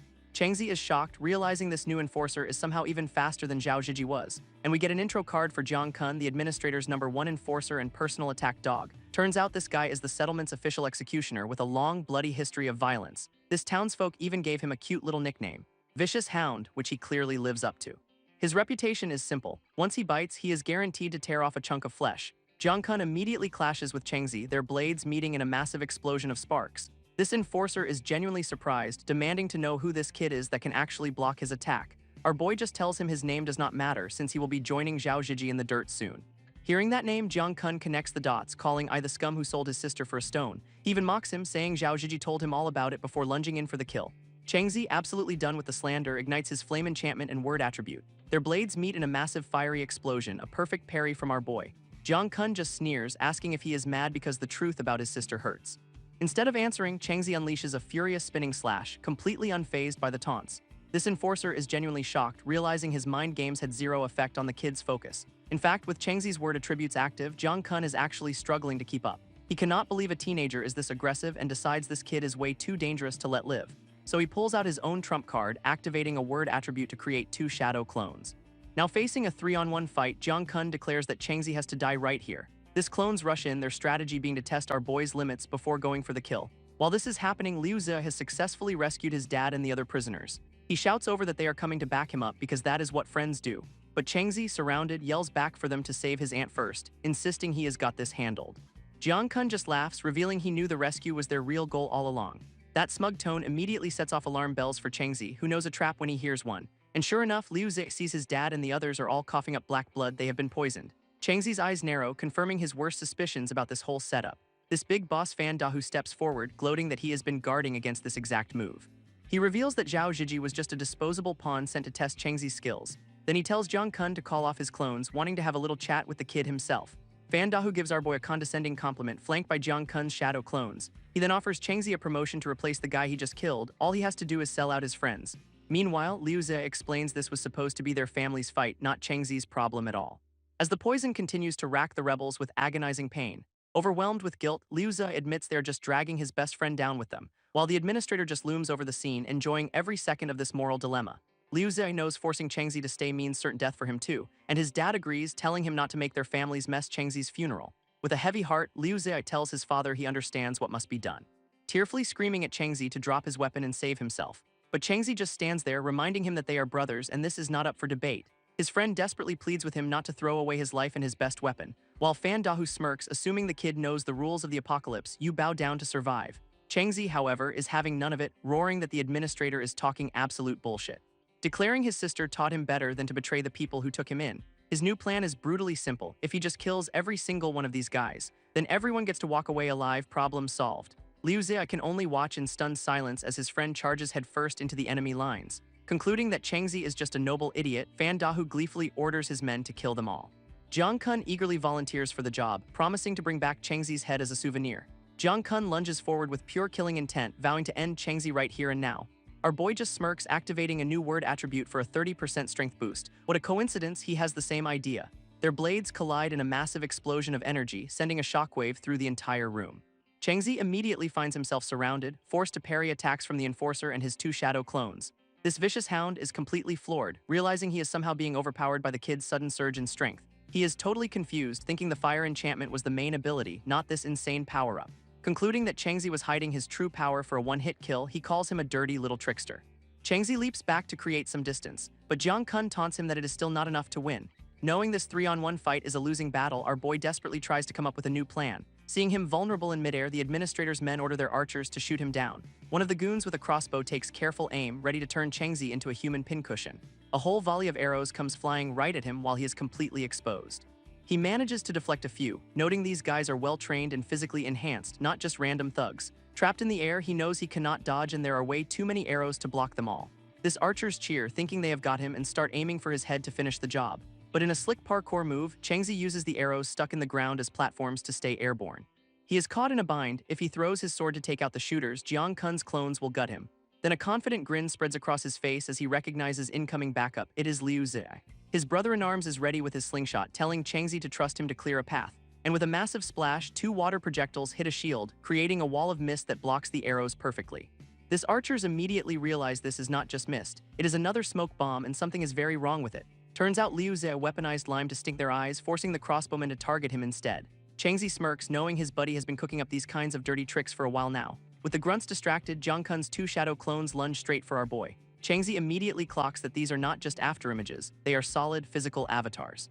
His new plan is brutally simple: take down one of the clones first to even the odds. But his blade just phases through it and the clone lands a solid kick, feeling absolutely no pain. He realizes just wounding them is pointless, he has to completely destroy them to make it count. Going for broke, Changzi unleashes a massive horizontal slash meant to cleave the avatar in 2, and it works. The shadow clone dissipates into nothing, much to the real Jiang Kun's shock. This enforcer absolutely loses it, screaming Changzi's name in a fit of pure rage. Knowing that killing the clones hurts the main body, Changzi keeps moving to press his advantage. Up on a ledge, however, the administrator's lackeys spot him and take aim once again. I feels his strength enhancement fading, he is on the clock and running out of time. With a furious battle cry, he carves a glowing path of destruction straight through the remaining grunts. Jiang Kun finally stands before him, smugly declaring that the little rat is finally cornered. He is furious that one of his avatars is gone, vowing to crush Changzi before he can recover. Our boy braces himself, facing down the real deal and his last remaining shadow clone. Their blades meet in a shower of sparks, but a system window pops up, his strength boost just expired. Jiang Kun's grin is pure evil, taunting that he felt the power vanish from the kid's blade. Jiang Kun and his clone dive in for the kill, gloating that Changzi's out of juice. With a psycho grin, the enforcer screams that victory is his, a little premature, buddy. Changzi just looks up, completely unfazed, and asks, "Is that so?" Then a new system window pops up. Our boy just activated a custom 450% strength boost. Glowing with raw power, he effortlessly parries the 2-pronged attack, shattering their confidence. Jiang Kun is absolutely bug-eyed, unable to process how the kid got even stronger than before. Now it is Changzi's turn to taunt, asking if the vicious hound can handle a real strike. He unleashes a devastating golden slash that just tears right through the enforcer's guard, and with a cold stare he confirms, "Seems like you could not handle it." A system notification confirms it. Vicious hound slain, as Changzi stands victorious. This shockwave from the final blow ripples through the room, stunning the onlookers. Liu Zi can only stare in disbelief, realizing his friend just took down the settlement's executioner. Even the other rebels are floored, feeling a spark of hope as they wonder when this kid became a one-man army. Up on his perch, Fan Dahu's face darkens, clearly not thrilled his top dog just got put down. Changzi points his blade at the big boss, calmly declaring that he is next on the list. He tells the administrator it is time to pay for all the suffering he has caused over the years. Fan Dahu just laughs, acting like he is some benevolent leader who has only killed a few people. To prove how necessary he is, he starts kicking a downed woman who appears to be Liu Zi's mother. Enraged, Liu Zi aims his slingshot, his eye glowing with power as he screams at the scumbag to stop, and he fires a glowing projectile straight at the administrator's smug face. But Fan Dahu just snatches the projectile out of the air, mocking Liu Zi's pathetic attempt. Liu Zi is floored. That shot was enchanted to find weak points, a trick even Changzi would struggle with. With a cloud of dust swirling around him, the administrator offers to teach the boy a lesson. And then he blitzes forward to give a hands-on demonstration of what real power feels like. The sheer speed and violent force of the attack leaves Liu Zi completely paralyzed with fear. In a flash of light, the big boss lands a devastating blow that sends him flying. Changzi immediately shouts a new plan, telling his friend to keep using smoke bombs to distract the level 10 monster. He is dead serious, knowing they have to use every dirty trick they have got just to survive this. With a nod, Liu Zi gets back up and they both charge in for a desperate 2-pronged assault, which ends instantly as Fan Dahu grabs Liu Zi by the throat and lifts him off the ground. This administrator is genuinely annoyed, complaining that a pest is interrupting his proper duel. Seeing his brother captured, Changzi screams his name in a fit of pure rage, and he lunges forward with a new green glowing blade, clearly activating another word attribute. Fan Dahu blocks the slash with his bare arm, finally admitting the kid has some serious power. But he immediately follows it up with a condescending lecture about how Changzi's low level makes him worthless. From the ground, Liu Zi realizes his friend's physical strength now surpasses that of the wild boar boss. This administrator tries another recruitment pitch, offering I an equal position now that his old goons are dead. Changzi furiously rejects him, screaming that he just replaces good people with more villains like himself.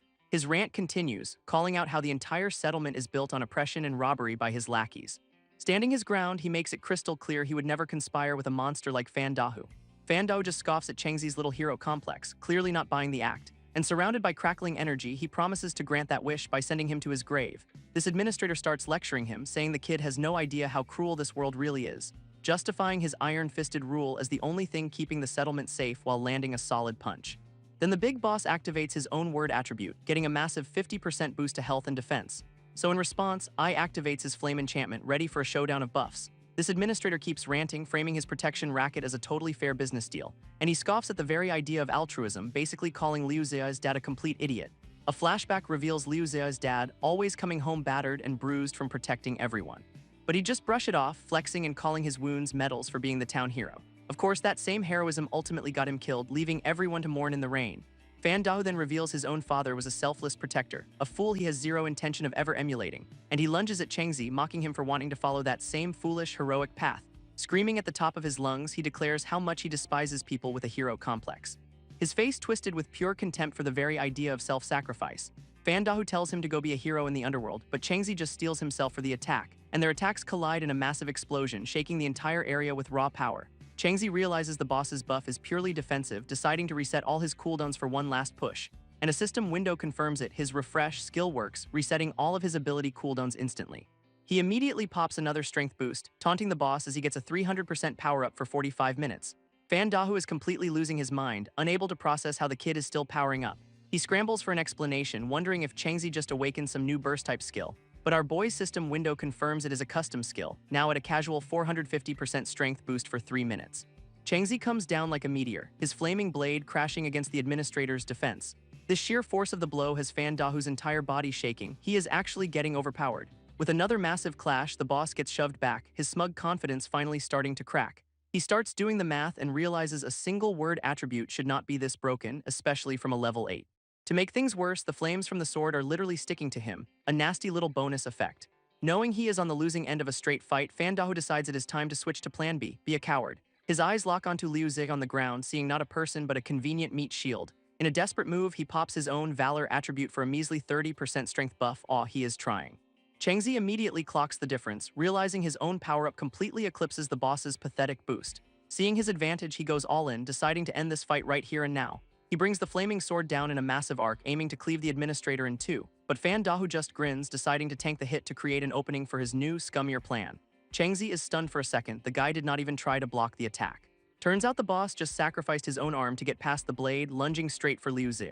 In a flash, he grabs Changzi's defenseless friend by the head. Hoisting Liu Zi up, he complains about the pain while admitting it was the only way to pull this off. And now we are in a hostage situation, with the boss threatening to snap Liu Zi's neck unless Changzi surrenders. Changzi is absolutely disgusted, calling out the boss for stooping to such a scummy hostage tactic. Fan Dahu just grins, threatening to snap Liu Zi's neck unless our boy drops the sword immediately. This puts Changzi in a hell of a bind, lose his power-up in the fight or lose his best friend. He is completely frozen, trying to find a way out of this no-win situation. But from the sidelines, one of the wounded rebels speaks up, asking Fan Dahu why he is doing all this. This administrator just scoffs, callously suggesting the rebellion is only for the man's precious son. But the rebel clarifies it is because everyone felt indebted to Fan Dahu's father, not him. That name clearly strikes a nerve, wiping the smug look right off the administrator's face. A flashback reveals his dad was a legendary hero who single-handedly defended the entire settlement. This man explains how his father sacrificed himself to stop plunderers from a rival settlement, number 119. They tolerated Fan Dahu's awful rule because they hoped he'd eventually live up to his father's legacy. But then the rebel reveals he overheard a little secret a year ago that changed everything. Turns out Fan Dahu's grand plan was to drain this place dry and then abandon it to join settlement number 119. This rebel was completely shattered when he overheard the plan to leave everyone for dead. He furiously calls out the administrator for planning to join the very people who got his father killed. Fan Dahu absolutely snaps, screaming that his dad deserved to die for being a foolish hero. He has zero intention of being a martyr, instead planning to use this place to climb the ladder. Back in the present, he starts a countdown from 3, demanding Changzi drop his weapon. This count hits 3 and Changzi is still paralyzed, his face a mask of pure anguish. Just as the boss shouts 2, a convoy of trucks from Settlement 119 rolls up. Well, this just got complicated. Fan Dahu's face lights up. It is his cavalry from Settlement 119, and he gleefully tells Changzi he is finished. He immediately starts screaming for backup, introducing himself and asking them to help deal with the rebels. Sure enough, a whole convoy barrels forward, kicking up dust and ready to completely crash the party. Out jump a squad of well-armed mercs, clearly a major upgrade from the last batch of goons. Our boy is in a total bind, knowing he cannot abandon Liu Zi even if it is a suicide mission. Then a new player steps onto the scene, a stylish white-haired guy who immediately dismisses Changzi's strength. This administrator is absolutely giddy, thinking his new numbers advantage means an easy win.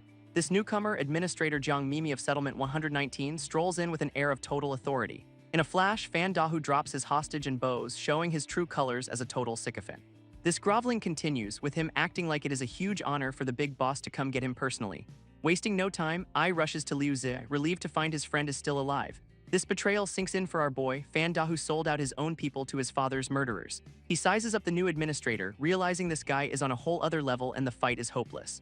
This new boss cuts him off, demanding to know where someone is with a casual threat of head crushing. Still smiling like an idiot, Fan Dahu promises to find anyone, completely missing the I do not know you vibe. And then Jiang Mimi asks the million-dollar question, is there a Zhao Cheng around here? Without a second of hesitation, Fan Dahu rats out our boy, pointing to him as the leader of the rebellion. Internally, the scumbag is celebrating, completely convinced that with Jiang here, Changzi's fate is sealed. This new boss just calmly smokes, processing the news that this kid is trying to take over the settlement. Desperate to play the victim, Fan Dahu points to his missing arm, begging the new administrator for payback. This new boss, Jiang Mimi, calmly asks our boy if he is the infamous Zhao Cheng. With zero hesitation, Changzi confirms his identity, ready for whatever comes next. Jiang Mimi inspects Fan Dahu's stump, wondering how a level 10 administrator got his arm lopped off by a kid. Panicking, the one-armed traitor tries to warn him about Changzi's insane power-ups, but Jiang just shuts him up permanently with a glowing blue hand to the face, ending his career on the spot. A quick flashback confirms the mission. Verify Changzi, then eliminate the now useless Fan Dahu. Standing over the body, the newcomer announces the trash has been taken out, so now they can finally talk business. Changzi is completely stunned, realizing this guy was not here to help Fan Dahu at all. Turns out Jiang is actually here on a high-level order to find and assist Zhao Cheng. Our boy stays on guard, demanding to know why he should trust this sudden, convenient ally. Amused by his caution, Jiang Mimi reaches into his coat to pull out some proof. And he presents a small, familiar-looking object, confident this will clear things up. Changzi immediately recognizes it. It is Guanju's perception pointer, meaning she sent this cavalry. His mind reels, realizing Guanju is way more powerful than he ever imagined, able to command other administrators. On top of that, Jiang announces that their mutual friend also sent over a few gifts, as his men start unloading actual supplies for the starving settlement: meat, fish, and flour. This new administrator then explains Fan Dahu was never legit without the official settlement certificate, which he now offers directly to Changzi, making him the new official boss of this place. Staring at the certificate, our boy realizes the very thing the rebels died for is now in his hands. Even the wounded survivors agree, telling him to take it because he is the only one fit to lead them now. Changzi accepts the leadership role, vowing to repay Guanju for pulling all these strings. Meanwhile, Jiang Mimi orders his medics to start treating the wounded, playing the part of the helpful ally. Then he reveals their mutual friend has one more gift for Changzi, though it is entirely his choice to accept. Our boy is immediately on guard, demanding to know what this new offer is. This invitation is to participate in a trial at Settlement 119, which sounds suspiciously like a death trap. Passing this test, he explains, is the only way to get an opportunity to join the company. And we get a quick history lesson about the post-apocalyptic world, setting the stage for something big. Turns out the entire continent is run by the Brahma Company, and joining is basically like ascending to godhood. This megacorp provides everything from food and shelter to power-ups, all from a giant, ominous skyscraper. Jiang lays out the options: join the elites or stay behind as the administrator of this tiny settlement. This choice is entirely up to Changzi, and this new guy is perfectly happy to wait for his answer. This is a gut punch for our boy. His sister was taken by the company, making this his only lead to find her. While he is having his internal crisis, Jiang's medics are actually tending to Liu Zia and the other rebels. But the survivors remind him that he is their leader now, and these people desperately need someone to guide them. Jiang gives him 2 days to decide, because apparently the corporate ladder has a very tight schedule. With a determined smile, it looks like Changzi has already made up his mind. As Jiang's crew leaves, one of his subordinates wonders how a backwater kid got connected to someone so important. This same guy, Enforcement Lee, is already plotting to use Changzi as a stepping stone for his own career. Later that night, the entire settlement gathers around a bonfire for an important meeting. This lead rebel announces that everyone is here, waiting to hear from their new leader. Changzi stands before the entire settlement, ready to make his big announcement around the campfire. This lead rebel hypes him up, declaring that everyone agrees Changzi is the only one fit to be their leader. But our boy immediately tries to pass the buck, offering the leadership certificate to the rebel Uncle Liu. Liu Zia and his sister are completely stunned, arguing the settlement needs a strong protector, not an old man. He explains his real mission is to find his sister, so he cannot stay and lead them forever. This townsfolk actually start to see his point, murmuring that the more experienced Uncle Liu might be a better choice. Then Uncle Liu drops a heavy question, asking what is to stop him from becoming a tyrant just like Fan Dahu. That one hits home, as everyone remembers Fan Dahu's heroic father could not stop his son from being a monster. With everyone's attention locked, Uncle Liu decides it is time to reveal his actual plan for their future. He whips out a book on law, proposing they govern themselves with rules instead of just one leader. What a concept. Turns out, the rebels already drafted 15 laws in secret to keep any future administrator in check. This crowd is totally on board, realizing a system of laws is way more reliable than one person's whims. Even Liu Zia is impressed, admitting that Uncle Liu clearly has the brains for this kind of thing. So Changzi officially leaves the settlement certificate behind, entrusting them to their new democracy. With that finally settled, he feels free to head out on his personal quest to find his sister. He walks off toward the trucks, thinking this next part of the journey is going to be a solo mission. But he is stopped dead in his tracks by Liu Zia, who is not about to let him ghost everybody. His buddy calls him out, saying he is way too naive to survive out there alone without getting scammed. Changzi cracks a smile, touched that his friend came all this way just to see him off. Oh, he is not here to say goodbye. Liu Zia announces he is coming with him because that is what bros do. Changzi gives his buddy the side-eye, asking if his parents actually signed off on this little adventure. Of course not. Liu Zia puffs out his chest, admitting he just snuck out with a note. Solid plan. He's also motivated by a girl he plans to marry once he is rich and famous, which is adorable. Our boy just tells him to hurry back, probably thinking this is the dumbest idea he has ever heard.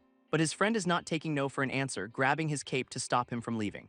He then gets all poetic, comparing Changzi to a mythical bird destined for greatness. With the image of a soaring rock, Liu Zia declares he wants to fly just as high. Liu Zia is not content being a nobody, and he is ready to follow his friend into the unknown. This whole thing has lit a fire in his soul. He is officially hyped for the journey. Changzi glances back, a little taken aback by this sudden burst of ride-or-die loyalty. As they walk, Liu Zia throws down some friendly trash talk, betting Changzi will be the first to cry. From inside a truck, a new blue-haired guy with a ponytail lights a smoke, watching the two friends. This blue-haired subordinate, now suddenly wearing an eye patch, smirks that the wind is about to rise. And with that, the convoy rolls out, heading for settlement 119 under the full moon. Inside, the purple-haired goon, Enforcement Lee, starts buttering them up about how much Jiang values them. He is already scheming though, thinking Liu Zia's attachments make him a weak link. Sensing his friend is down, Changzi decides to change the subject with a very pointed question. Lee turns with a smug grin, asking if our boy is talking to him, ready to show off. Changzi cuts right to the chase, asking if their boss from 119 killed the administrator of settlement 2269. And just like that, Lee's smug attitude evaporates into pure sweaty panic. He has been caught completely off guard. Liu Zia is having a full-on meltdown over how dense his friend is, completely killing the conversation. But Enforcement Lee actually starts spilling the beans, saying Jiang does not kill rivals like that. He explains their boss focuses on building up the settlement, making it a much better place to live. So basically everyone loves the guy because he is a competent leader who gets things done. Changzi's big takeaway from this is kill the boss, become the boss, a solid career plan. Both his friend and the goon look like they have completely lost all hope for him. Then our boy's senses kick in, warning him that mutated beasts are closing in fast. And sure enough, a whole pack of monsters is stalking their convoy from the cliffs above. These things are massive, bloody, and look absolutely ready to tear them apart. I calmly corrects everyone that they are just mutated dogs because wolves are not this dumb. Dumb or not, the dogs are already swarming the trucks, climbing right up the sides. Lee just smirks, telling them not to worry because Administrator Jiang is on a whole other level. Inside his own car, Jiang Mimi casually tells his subordinate to cover his ears. He takes a deep breath, about to unleash some serious power, and a freaking flaming tiger head manifests as he lets out a roar. His Beast King's roar ability activates a gold-level word attribute as he screams at them to get lost. A massive golden shockwave just obliterates the entire pack, sending dogs flying everywhere. I is blown away, realizing this guy has a powerful sonic-type ability. Even Liu Zia can barely handle the sound, totally stunned by this display of strength. Meanwhile, Lee is just screaming about how awesome his boss is, having the time of his life. With the dog problem solved, Lee is still gushing about how his boss's power works wonders on dumb animals. Inside the lead car, Jiang's deputy Bai Rong gives him a little side-eye for showing off to an important contact. But Jiang could not care less, smugly asking if Changzi is going to run and tattle on him. This guy then complains about hating people who take shortcuts. Oh, the absolute irony. Bai Rong tries to be the voice of reason, but Jiang just promises to manage Changzi in private.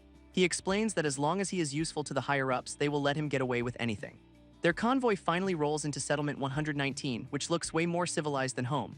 Guards are already lined up at the entrance, welcoming their administrator back from his trip.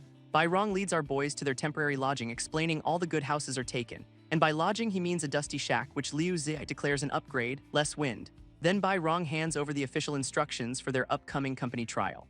He makes sure to mention that there will be plenty of other participants joining them. Liu Zia is just happy it is written down, while Changzi immediately faceplants onto a bed. This is Bai Rong wondering if the VIP's pretty boy is really this unfussy. He leaves them to it, telling them to call the guard outside if they need anything. Liu Zai reads the mission. Clear a simple, low-level dungeon sounds like a total cakewalk.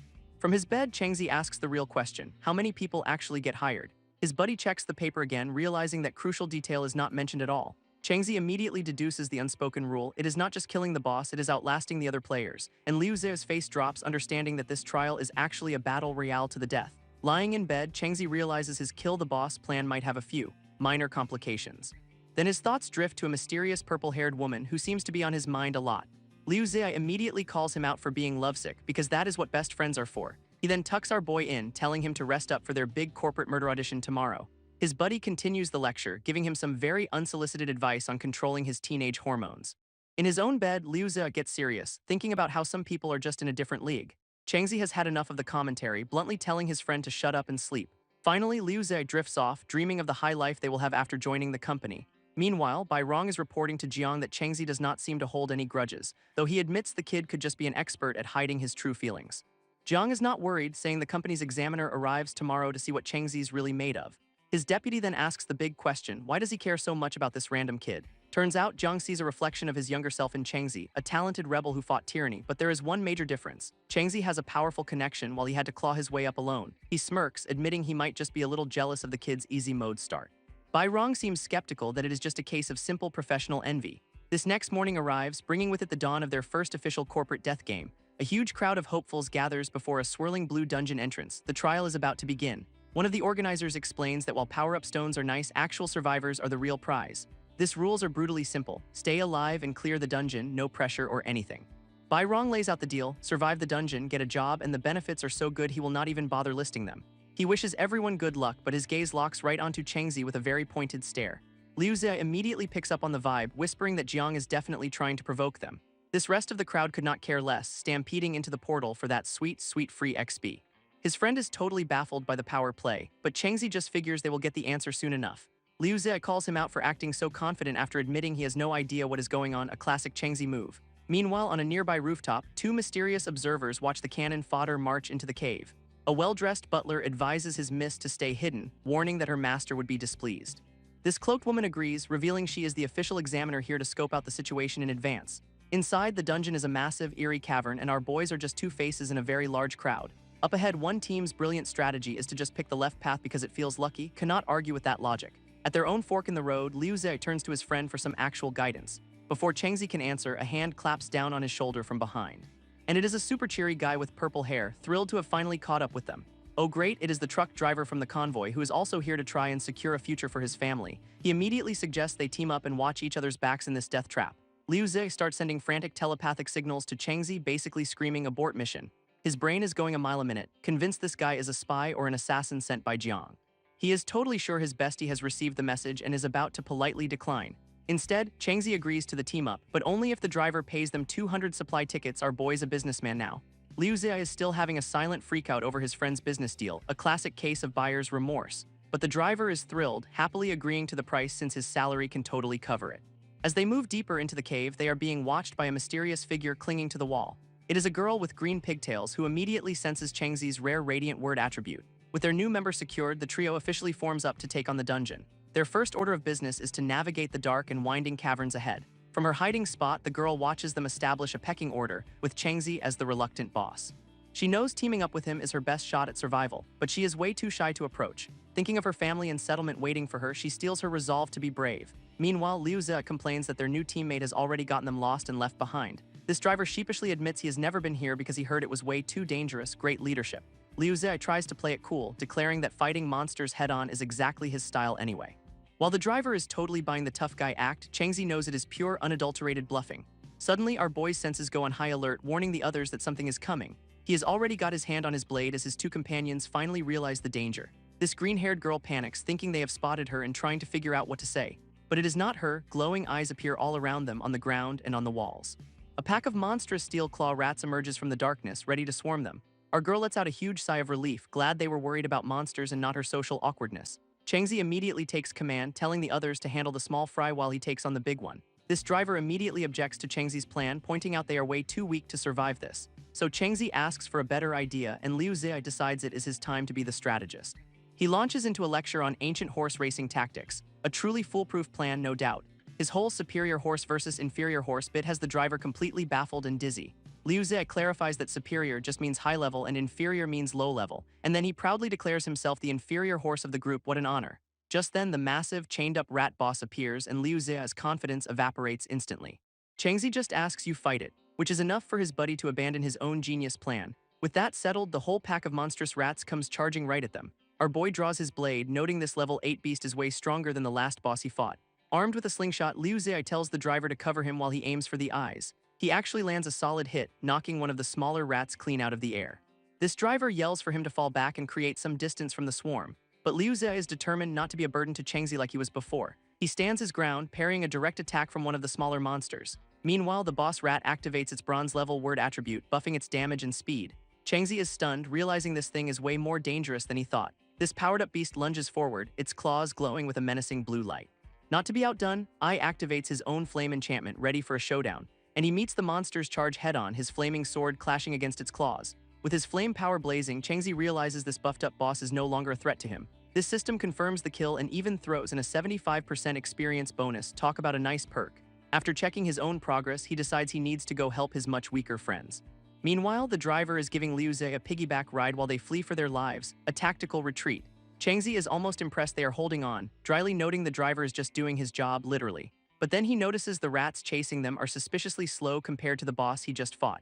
He spots their wrinkled noses and figures out someone's secretly messing with their sense of smell. Since this mystery person is helping, he assumes they're not an immediate enemy, which is a relief. His new plan is simple: kill the last 2 rats, then go find their secret guardian angel for answers. Back with the B team, Liu Ze uses a skill to pinpoint the monster's weak spots with his slingshot. His shots land perfectly, causing the 2 remaining rats to screech in absolute agony. Even the driver is impressed, giving his little buddy props for his surprisingly good aim. Liu Ze immediately gets a big head, bragging that his gold-level attribute makes this all too easy. This rats suddenly stop their pursuit, squeaking angrily at each other instead of attacking. This sudden halt leaves Liu Ze completely confused about why they have given up the chase. Then the 2 monsters start furiously digging into the cavern floor, kicking up dust and rock. His face drops as he realizes they are about to burrow for a classic sneak attack. His new teammate, however, is still completely lost, asking what is even happening.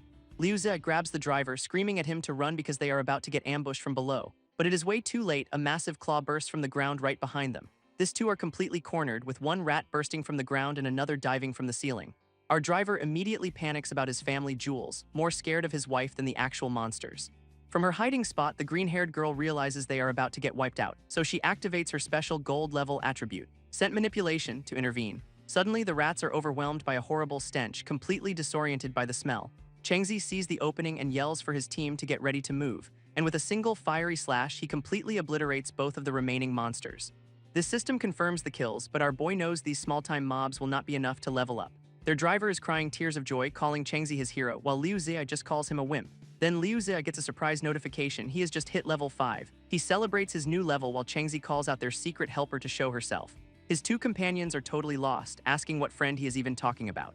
This green-haired girl steps out from the shadows, admitting that he has found her. Liu Ze immediately tries to save face, pretending he knew she was there all along, a master of deception clearly. But the driver instantly calls him on his bluff since he was just as clueless moments ago.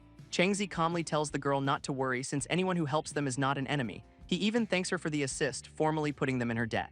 His friends, however, are still playing catch-up, completely unaware of how she helped. So Changzi explains she is the reason the rats slowed down, saving them from getting seriously hurt. This driver has a tearful realization. This girl did not just save them, she saved his entire future lineage. Changzi gives her the classic "let us stay in touch" line, promising future help as a polite brush-off. With that settled, the driver literally drags Liu Ze away while our boy gives a casual farewell wave. But Hua Xiaoman knows this is a golden opportunity she cannot just let slip away. So she summons all her courage and nervously asks if she can please come with them. Liu Ze immediately starts gossiping about Changzi's magnetic charm while the driver argues they owe her for the save. Our boy, however, is laser-focused on the mission, knowing the boss ahead is a genuine death sentence. She quickly explains she is also here for the job and is not afraid to die for her family back home. In fact, she says failing to provide for them would be a fate far worse than death. And with that, she gives a full desperate bow, begging them to let her join the team. Changzi's response is a swift and brutal "sorry, no, ice cold." His friends are completely floored by the rejection, with Liu Ze wondering what the hell just happened. Hua Xiaoman is just as stunned, asking him to at least explain why he is turning her away. He lays out the logic: he cannot protect her, she'd become a target, and she is better off asking someone else for help. She is worried he just thinks she is too weak to keep up. But Changzi clarifies her ability is way better than his 2 companions, a compliment and a savage burn all in one. Liu Zia is absolutely fuming at the insult, while the driver just sadly accepts that, yeah, they are pretty weak. Understanding his reasoning, she thanks him for his honesty and walks off into the darkness alone. Liu Zia immediately starts teasing him, guessing he is so loyal to some rich girl he'd turned down a new ally.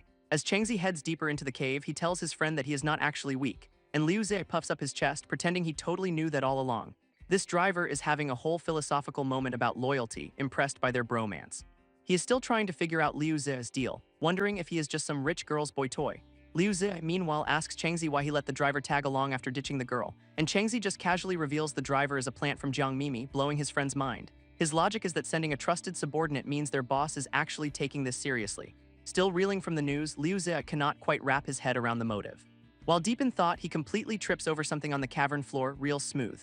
What he tripped over is a horribly mangled corpse, which is a great way to snap back to reality. This driver instantly recognizes her as a powerful level 9 from his settlement, totally panicking. His immediate conclusion is that the monsters in here are on a whole other level of deadly. But Changzi notices the fatal wound was not from a monster, but a human weapon. Looking further, they find a whole pile of bodies. It is a full-blown massacre. This driver is horrified to see it is the entire team, which even had a level 10 member. Changzi figures it out. They were ambushed by other humans after fighting monsters. He then drops another bomb on the driver. The killers were from his own settlement. This revelation of internal strife leaves the poor guy completely stunned and speechless. Just then, a massive drill-like object starts tearing through the ceiling right above them. A horrifying level 10 elite rat monster emerges, and the driver thinks it is the culprit. This beast continues its descent, its glowing drill aimed right for the team. Changzi shoves his teammate to safety, yelling for him to dodge the incoming attack. I blocks the massive blow, realizing this elite monster is just as strong as a previous boss. Meanwhile, a hidden observer watches the fight from the shadows, staying completely out of sight. Turns out it is two assassins planning to let the monster and Changzi's team fight it out, then clean up the survivors. Back in the fight, the drill-nosed rat monster looms over them, an absolute unit of a beast. Liu Zia is having a full-blown meltdown, screaming that this thing has no business being called a rat. Fair point, honestly. Our boy pieces it together, concluding the killers are cowards who wait for others to be weakened before they strike. He suspects the assassins are still watching, so he decides it is time to put on a little show.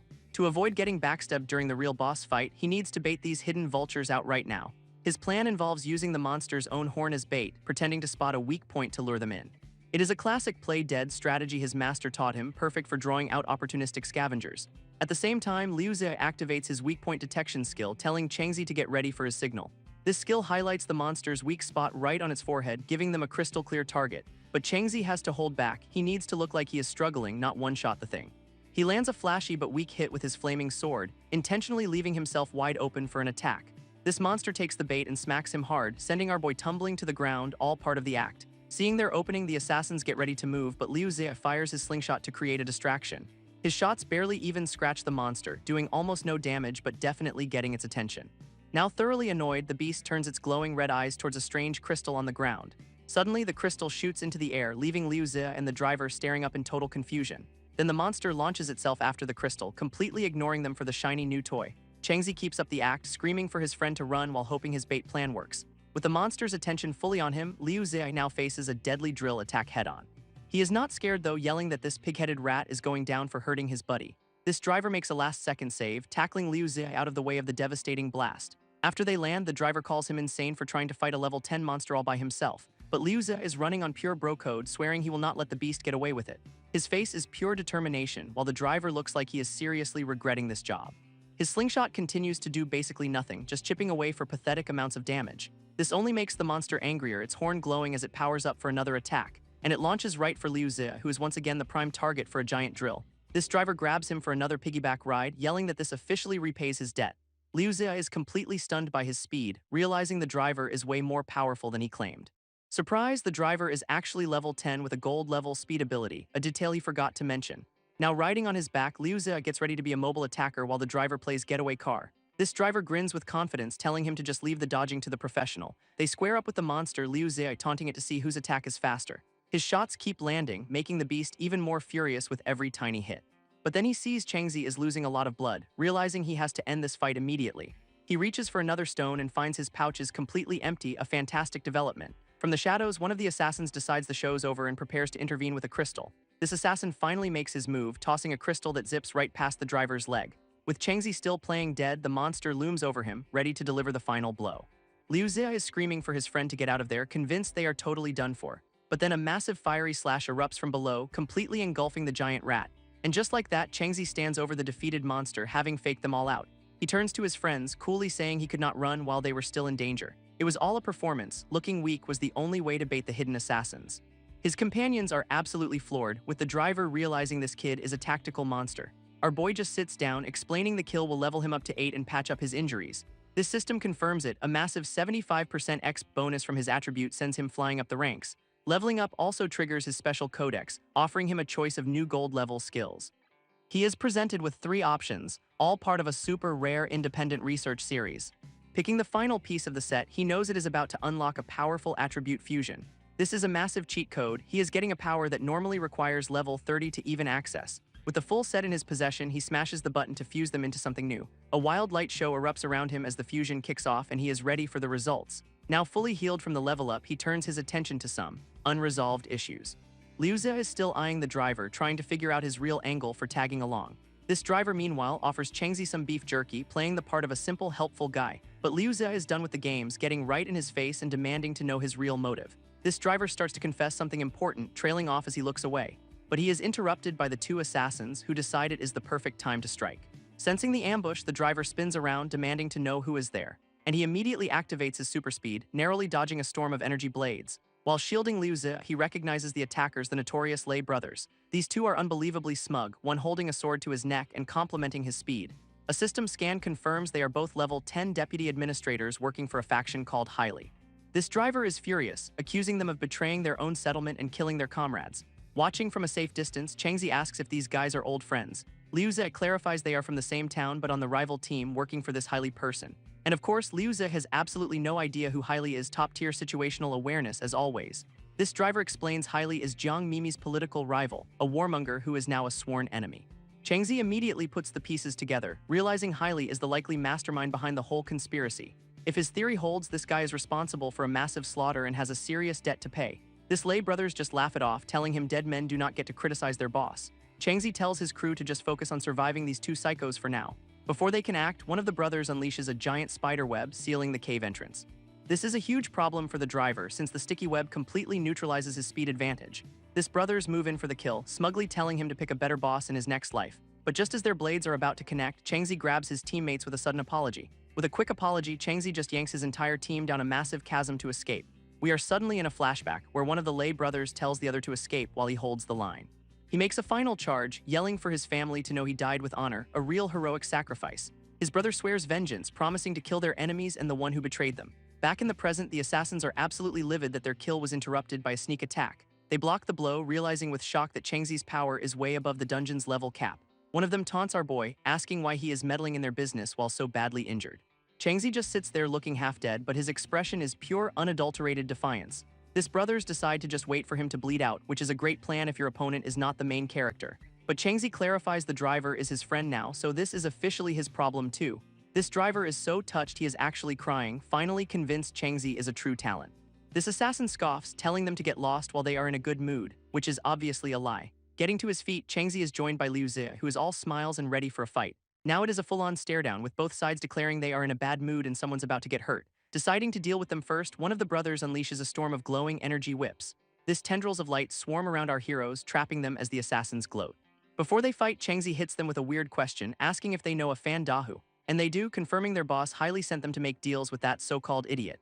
Liu Ze is completely lost, as usual, wondering what kind of deals they could possibly mean. This assassin begins to explain how Fan Dahu promised them rare supplies, then hoarded them all like a fool.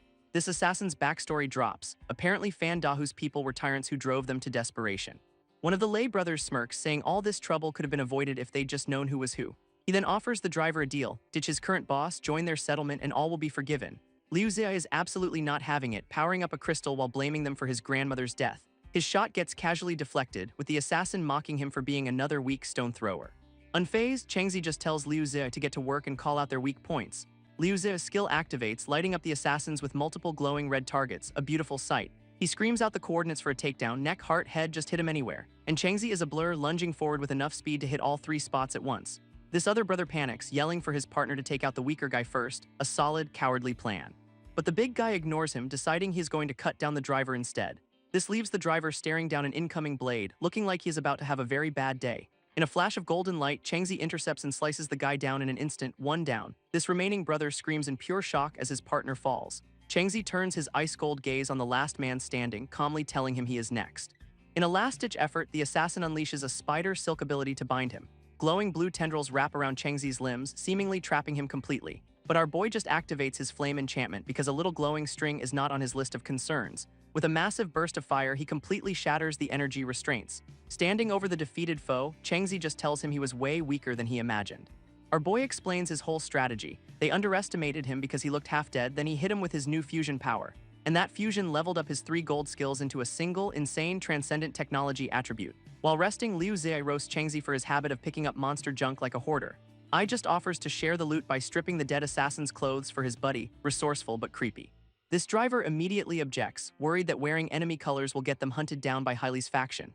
Agreeing to keep the gear hidden, Changzi pulls out the giant rat's drill, mentioning he got a weird system prompt from it.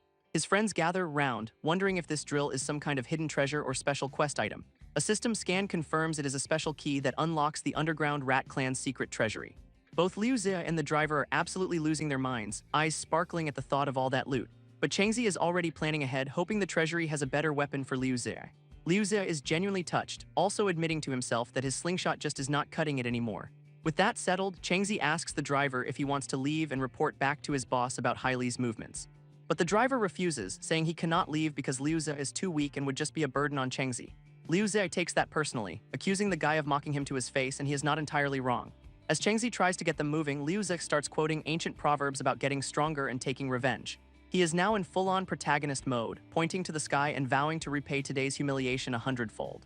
Changzi just deadpans, asking where he is getting all these fancy quotes from, clearly not impressed. Their bickering is cut short though when Liu Zi spots something just ahead in the cave. This path forward is littered with bodies. They have just stumbled upon a massive slaughter. This driver clarifies these victims are not from their settlement, they are outside adventurers who got wiped out. Changzi figures the Lei brothers were just the appetizer, and the real boss who wiped these guys out is still lurking. His new transcendent technology power conveniently boosts his hearing, letting him pick up sounds of a fight nearby. He motions for his crew to hang back, seeing a perfect opportunity to third-party someone else's problem.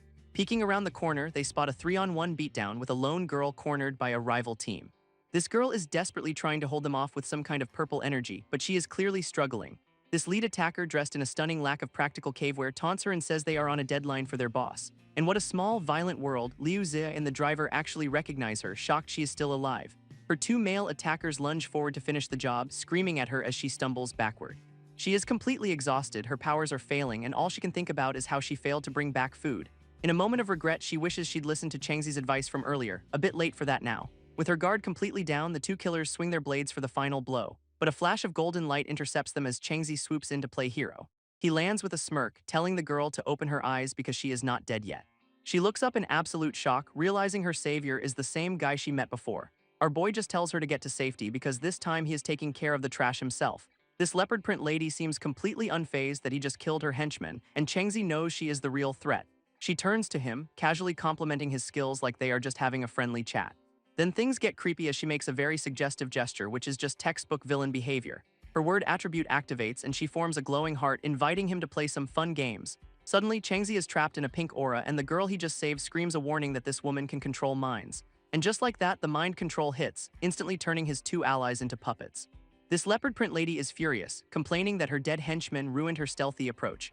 Watching from the sidelines, the girl he saved realizes the first 2 guys were also just puppets. Changzi's logic is simple and brutal: kill the caster, break the spell. She just smirks, taunting him about killing her while his friends are under her complete control.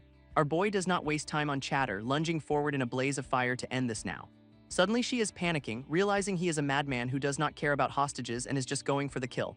Under her command, Liu Zi and the driver scream and charge forward to protect their new master. But Changzi is way too fast, blowing right past his brainwashed friends without even slowing down. With a blade to her throat, she begs him to stop, promising he will regret it if he kills her. He gives her 1 word and 1 chance: speak. So she tries to bargain with her looks and a vague promise of a powerful settlement, a solid B-tier villain pitch.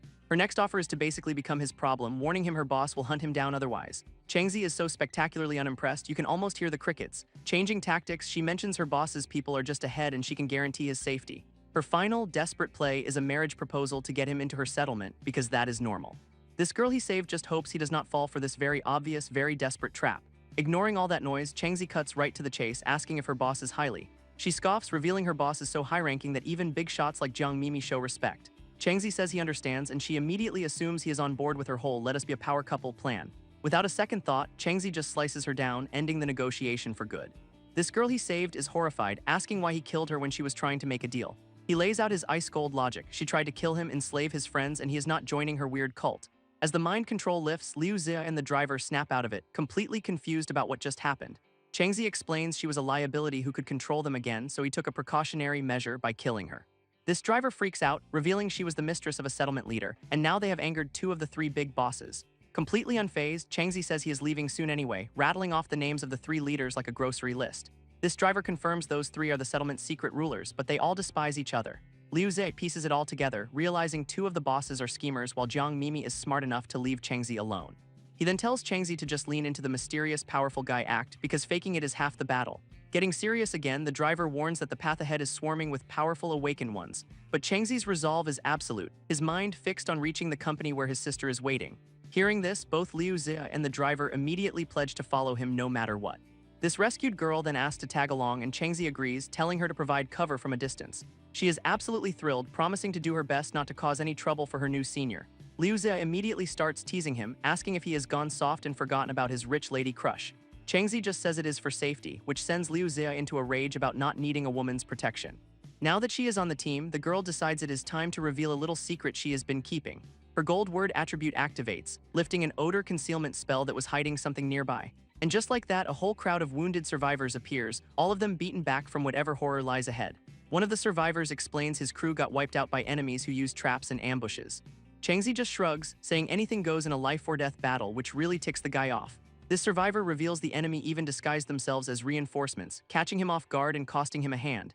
He gets so worked up just talking about it that he starts coughing up blood, a bit dramatic. This girl they rescued clarifies she only intervened because the leopard print ladies squad was about to execute these survivors.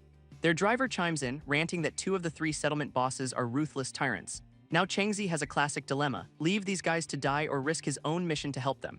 His new green-haired teammate watches him, wondering what this terrifyingly rational person is going to do. This wounded leader knows abandoning them is the logical choice, but also that they are dead if he walks away. With all eyes on him, the driver calls out to the girl, who confirms she is ready for whatever he decides. Changzi makes his call, telling the driver to get the wounded to safety. He is not leaving them behind. Everyone is absolutely floored with relief, realizing he is not a complete sociopath after all. This driver sees a bit of his old boss in Changzi, someone who actually treats people like human beings. As a thank you, the wounded leader, Chu Feng, offers him a little something he looted from a rat. He hands over a piece of paper, formally introducing himself and vowing to repay this life-saving debt. Changzi takes the mysterious note, staring at it with a very serious, intense expression, only to immediately turn to Liu Zia and admit he cannot read it because of course he cannot. Liu Zia absolutely loses it, realizing it is a map to a secret treasure chest hidden in the dungeon.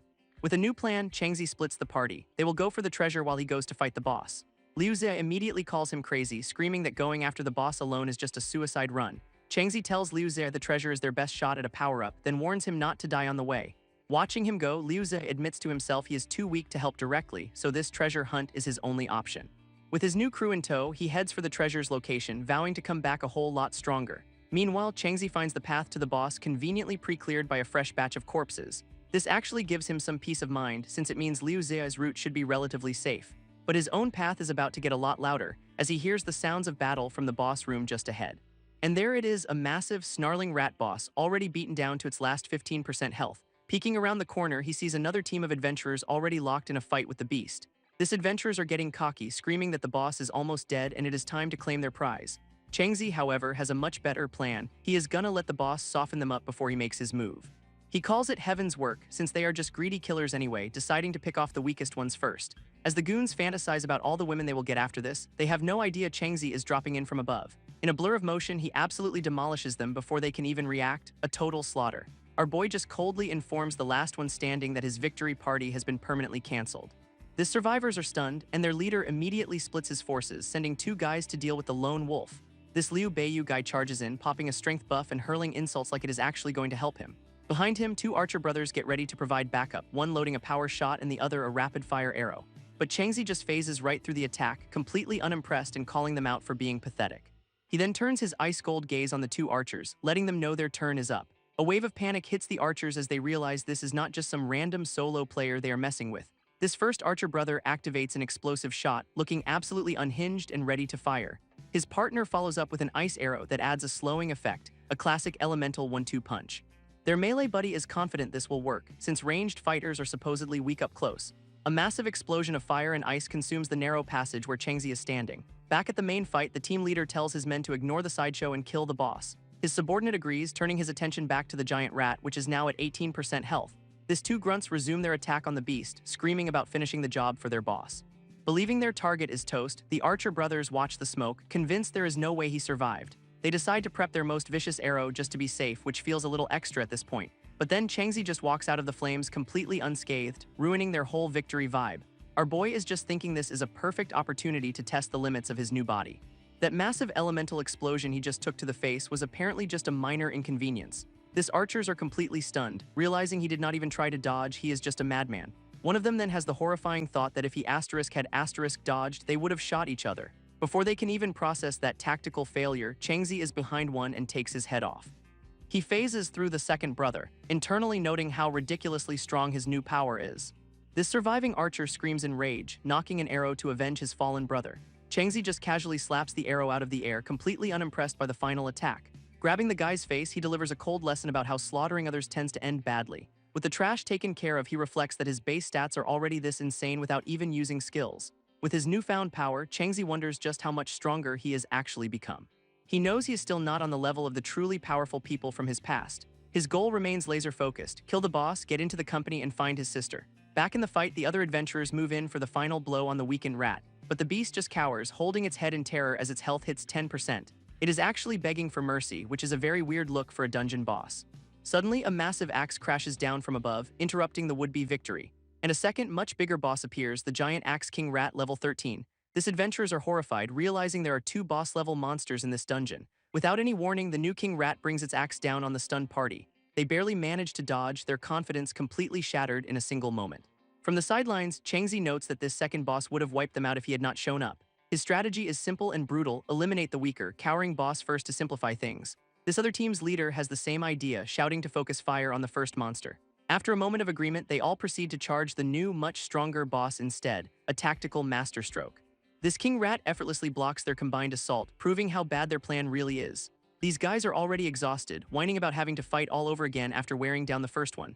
Then the King Rat turns its back on them, moving to protect the smaller, cowering monster. Seeing a perfect opening, Changzi darts in to take the first boss's head while everyone is distracted.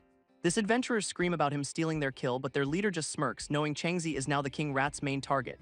This King Rat roars, bringing its massive axe down on Changzi for daring to exist. But our boy just stands there, deciding to tank a level 13 boss just to see what happens. A massive impact absolutely shatters the ground where he was standing, and Changzi emerges from the dust, confirming that yes, getting hit by that thing really hurts.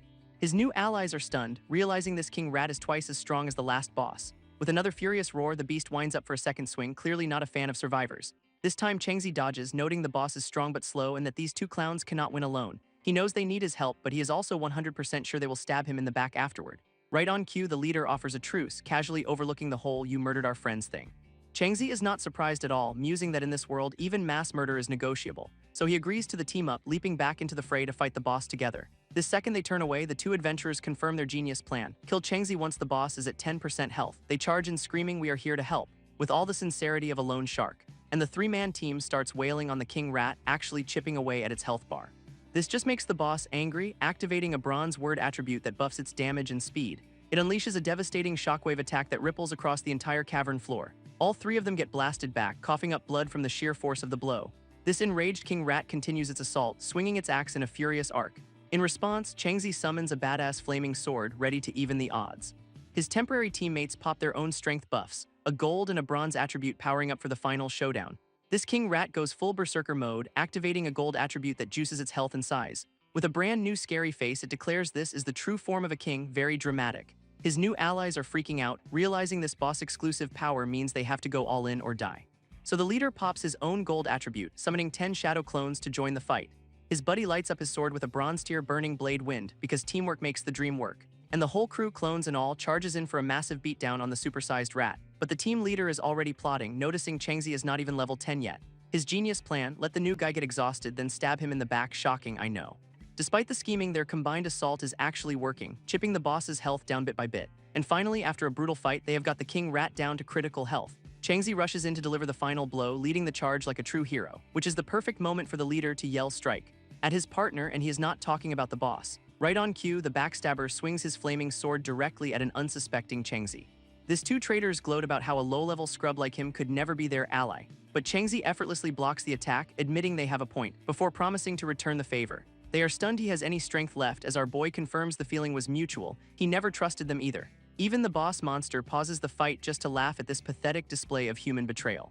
Then Changzi activates his own attribute, a limit-breaking power-up, declaring that if he is bad, they are worse. Meanwhile, Liu Ze follows the treasure map into a dark cave, hoping for his own power-up, and he is just praying he does not find any monsters, because without his driver, he is basically a sitting duck. Liu Ze enters the cave, immediately picking up the not-so-subtle smell of blood. He then starts praying to every god he can think of, begging not to run into any monsters, a true profile in courage. His prayers are answered, sort of, as he finds the treasure chest surrounded by a fresh massacre. With a deep sigh of relief, he declares it a false alarm because other people's deaths do not count. He figures these poor saps had the same map but met the Guardian, confirming that praying to gods totally works. Standing over the bodies, he offers a heartfelt thank you to the Pathfinders for their noble sacrifice. At the chest, he is stumped by the lock, wondering how in the world he is supposed to open this thing. His best idea is to just jam a spike into it, questioning if brute force is the answer to all of life's problems. But the dungeon's easy mode kicks in, literally generating a key for him out of thin air. He eagerly opens the chest, wondering what kind of loot a gray-level dungeon has to offer. Inside is a sweet green-level crossbow that scales with his strength and adds a ton of bonus damage. Liu Ze is absolutely thrilled, shouting that he can finally ditch his slingshot and return to help Changzi. Right on cue, a monster drops from the ceiling to give him a chance to test it out. This is the perfect opportunity, as he activates an attribute to detect weak points and boost his damage by 200%. He lets a bolt fly, aiming for a critical hit with a massive damage bonus stacked on top. This monster does not even get a chance to fight back, just squeaking as the shot lands dead center. And just like that, the beast is down for the count, collapsing at his feet. Our boy is completely stunned, celebrating his very first one-shot kill with pure, unadulterated joy. He finally gets why Changzi is so strong, realizing a good weapon makes all the difference as he levels up. After realizing he's been leeching XP this whole time, he decides it is time to hurry back and pull his own weight. Armed with his new crossbow, Liu Ze races to the rescue, screaming that he is coming to help. As the whole cavern shakes, he starts to panic, realizing the boss is strong enough to cause earthquakes. He grits his teeth, determined to speed up and get there in time to save his friend. From the tunnel entrance, he is just a tiny speck shouting promises of salvation into the darkness. But when he finally arrives, he stops dead in his tracks, completely stunned by the scene. There is Changzi crackling with power, holding one traitor by the throat while the other is already down. Liu Ze immediately deflates, realizing his big hero moment was completely unnecessary. Changzi had it handled. This fight is not quite over, though, as the bloodied King Rat lets out a furious growl. It pushes itself back to its feet, ready for another round while our boy is still busy with the trash. Towering over them, the enraged boss prepares to bring its axe down on everyone at once. From the sidelines, Liu Ze screams a desperate warning for Changzi to watch out. Changzi, however, just gives a calm side-eye, looking completely unbothered by the giant rat monster. This King Rat swings its weapon down for the kill, aiming to crush both hero and traitor. And just like that, the boss is dead, netting Changzi 2 level-ups in a single glorious kill. This also unlocks a brand new unique attribute for him, the Eternal Evolution Codex. He is presented with a whole menu of new skills to choose from, ranging from bronze to radiant tier. Looking over his options, Changzi sees some familiar attributes and some he has never encountered before. But then his power-up wears off, leaving him completely drained of stamina as the side effect kicks in. Liu Ze rushes to his side, worried about his friend's sudden exhaustion. Changzi reassures him he is just drained, admitting he needs to rest and recover his strength. Liu Ze gets a surge of resolve, realizing that even Changzi has his limits and needs protecting. He gently supports his friend, telling him to rest easy because he has got this handled. At that exact moment, the entire dimension starts to crumble now that the boss is dead. So Liu Ze throws Changzi on his back, remembering they have a bit of time before it all goes boom. He is still worried, though, knowing the traitor's buddies are probably waiting outside for revenge. His brilliant plan is to camp the exit and wait until the last possible second to leave. But of course, a random steel claw rat immediately ambushes them because peace is not an option. Liu Ze is totally confused, wondering why there are still mobs running around after the boss is dead. With his new crossbow in hand, he tells Changzi to sleep tight. It is his turn to be the hero. Then he sees it as not just one rat, but a whole welcoming party of them. His confidence takes a nosedive as he realizes he is actually up against 4 angry monsters. Completely surrounded, Liu Ze grits his teeth, ready to fight them all to keep his friend safe. He flashes a determined grin, vowing that this time he will be the one doing the protecting. Meanwhile, outside the dungeon, Deputy Administrator Huang Jun casually sips tea while his goons stand guard. With a smug smirk, he gives the order to kill whoever comes out, just as they planned. A second administrator, the much more feral Hailey, agrees. If it is not their people, smash their heads. In a different scene, a man in a medical bay swears an oath to a settlement administrator. This administrator, a guy with light blue hair, coldly shuts him down over supply tickets and family matters. This man just laughs, saying this Zhao Cheng and his friends could not be anyone important with their old-fashioned ways. But then he has a sudden realization, maybe Zhao Cheng let him go to save his life, a classic hero move. Outside the dungeon, a new crew gets word that Huang Jun and Hailey have the exit surrounded. Their orders are simple and to the point, kill anyone who is not one of their own. But their boss, a cool-headed guy named Jiang, is not worried, claiming a company examiner has his back. His red-haired subordinate points out their rivals are not idiots and must have a plan for that. Another lackey panics, realizing this means Chengzi and his friends are walking right into an ambush. So Administrator Jiang decides to make a stand, declaring he will go to the exit himself to intervene. His purple-haired goon immediately starts gushing, praising his boss's noble and unwavering promises. This red-haired guy asks if this public display means he has finally changed his mind about Chengzi. Jiang clarifies that no, he just sees the kid as a potential ladder for his own career if he survives. He claims it is all for their future, but his partner teases him for secretly admiring the kid. Jiang responds with all the maturity of a toddler, threatening to tear the guy's mouth apart. Meanwhile, back in the collapsing cave, Chengzi finally wakes up from his post-battle nap. He immediately starts freaking out as he realizes the entire dimension is falling apart around him. Liu Ze calmly explains their situation, a rock in a hard place with an ambush waiting outside. That is when Chengzi sees his friend is beaten to a pulp but still smiling through the pain. Liu Ze proudly recounts how he single-handedly protected his unconscious friend from 4 angry rats. Our boy is genuinely touched, realizing Liu Ze risked his life to keep him safe. Liu Ze tries to act tough, insisting he can walk before immediately wincing in agony. Nice try, buddy. So Chengzi just throws his injured friend on his back, ready to carry them both out of there. Even though he is wrecked, Liu Ze gives a bloody grin, ready to face whatever comes next together. This dungeon exit portal swirls to life, and the waiting ambush party spots a lone silhouette emerging. A whole crowd of goons turns to face the entrance, ready to jump whoever walks out. Meanwhile, on a rooftop, a mysterious woman with binoculars declares the real winner is about to appear. Her butler tries to manage expectations, reminding her it is just a low-level test not worth her time. But she has got total faith, insisting her chosen one will be the one to walk out of there. And right on cue, Chengzi steps out of the portal, carrying his battered friend Liu Ze. Both of them are bruised and bloody, but their eyes are blazing with defiance. They made it through. This rooftop observer immediately recognizes them, a little surprised Chengzi is playing pack mule for his friend. Down below, the ambush crew starts yelling, realizing these are not their guys and their friends are missing. Administrator Huang Jun gives them a cold look, asking if they are the only 2 who survived. His much angrier partner Hailey gets right to the point, screaming about where his brothers are. Liu Ze, with a bloody grin, happily informs them their brothers were animals, so he killed them. This news goes over about as well as you'd expect, with the entire mob demanding their heads. These 2 administrators give the final order. Since our boys took their spots, they are not leaving alive. As the whole crowd charges, Liu Ze notes that besides the leaders, everyone else is just a scrub. Chengzi calmly draws a wicked-looking dagger, ready for round 2 against a fresh batch of idiots. His blade ignites with golden flames as he promises to use them to test out his new attribute. We get a look at his new skills, a passive armor-piercing buff and a radiant tier wind manipulation power. He internally reflects that the boss kill pushed him to level 10 and unlocked this insane new ability. With his eyes glowing, Chengzi activates Call Wind, preparing to absolutely wreck this welcoming committee. Chengzi's wind ability kicks up a massive sandstorm, totally blinding the ambush party. To make things even spicier, the whirlwind ignites into a full-blown fire tornado, a lovely welcome gift. These grunts are instantly incinerated, screaming as they are tossed around in the blaze. Administrator Huang Jun just calmly draws his rapier, admitting the kid's got some talent. His partner Hailey is not nearly as composed, roaring about how sinister Chengzi is. With flames in his eyes, Chengzi coldly asks what difference it makes which power is his. This administrators decide to stop talking and start smashing, dismissing our boy as low-level trash. Liu Ze tells Chengzi to put him down, but Chengzi admits he cannot beat them either way, brutal honesty. His friend is floored by this, but Chengzi says their only option is to make a stand right here. A very confused Liu Ze asks who exactly they are making a stand for asterisk. Meanwhile, the rooftop observer and her butler watch the fight, deciding not to intervene just yet.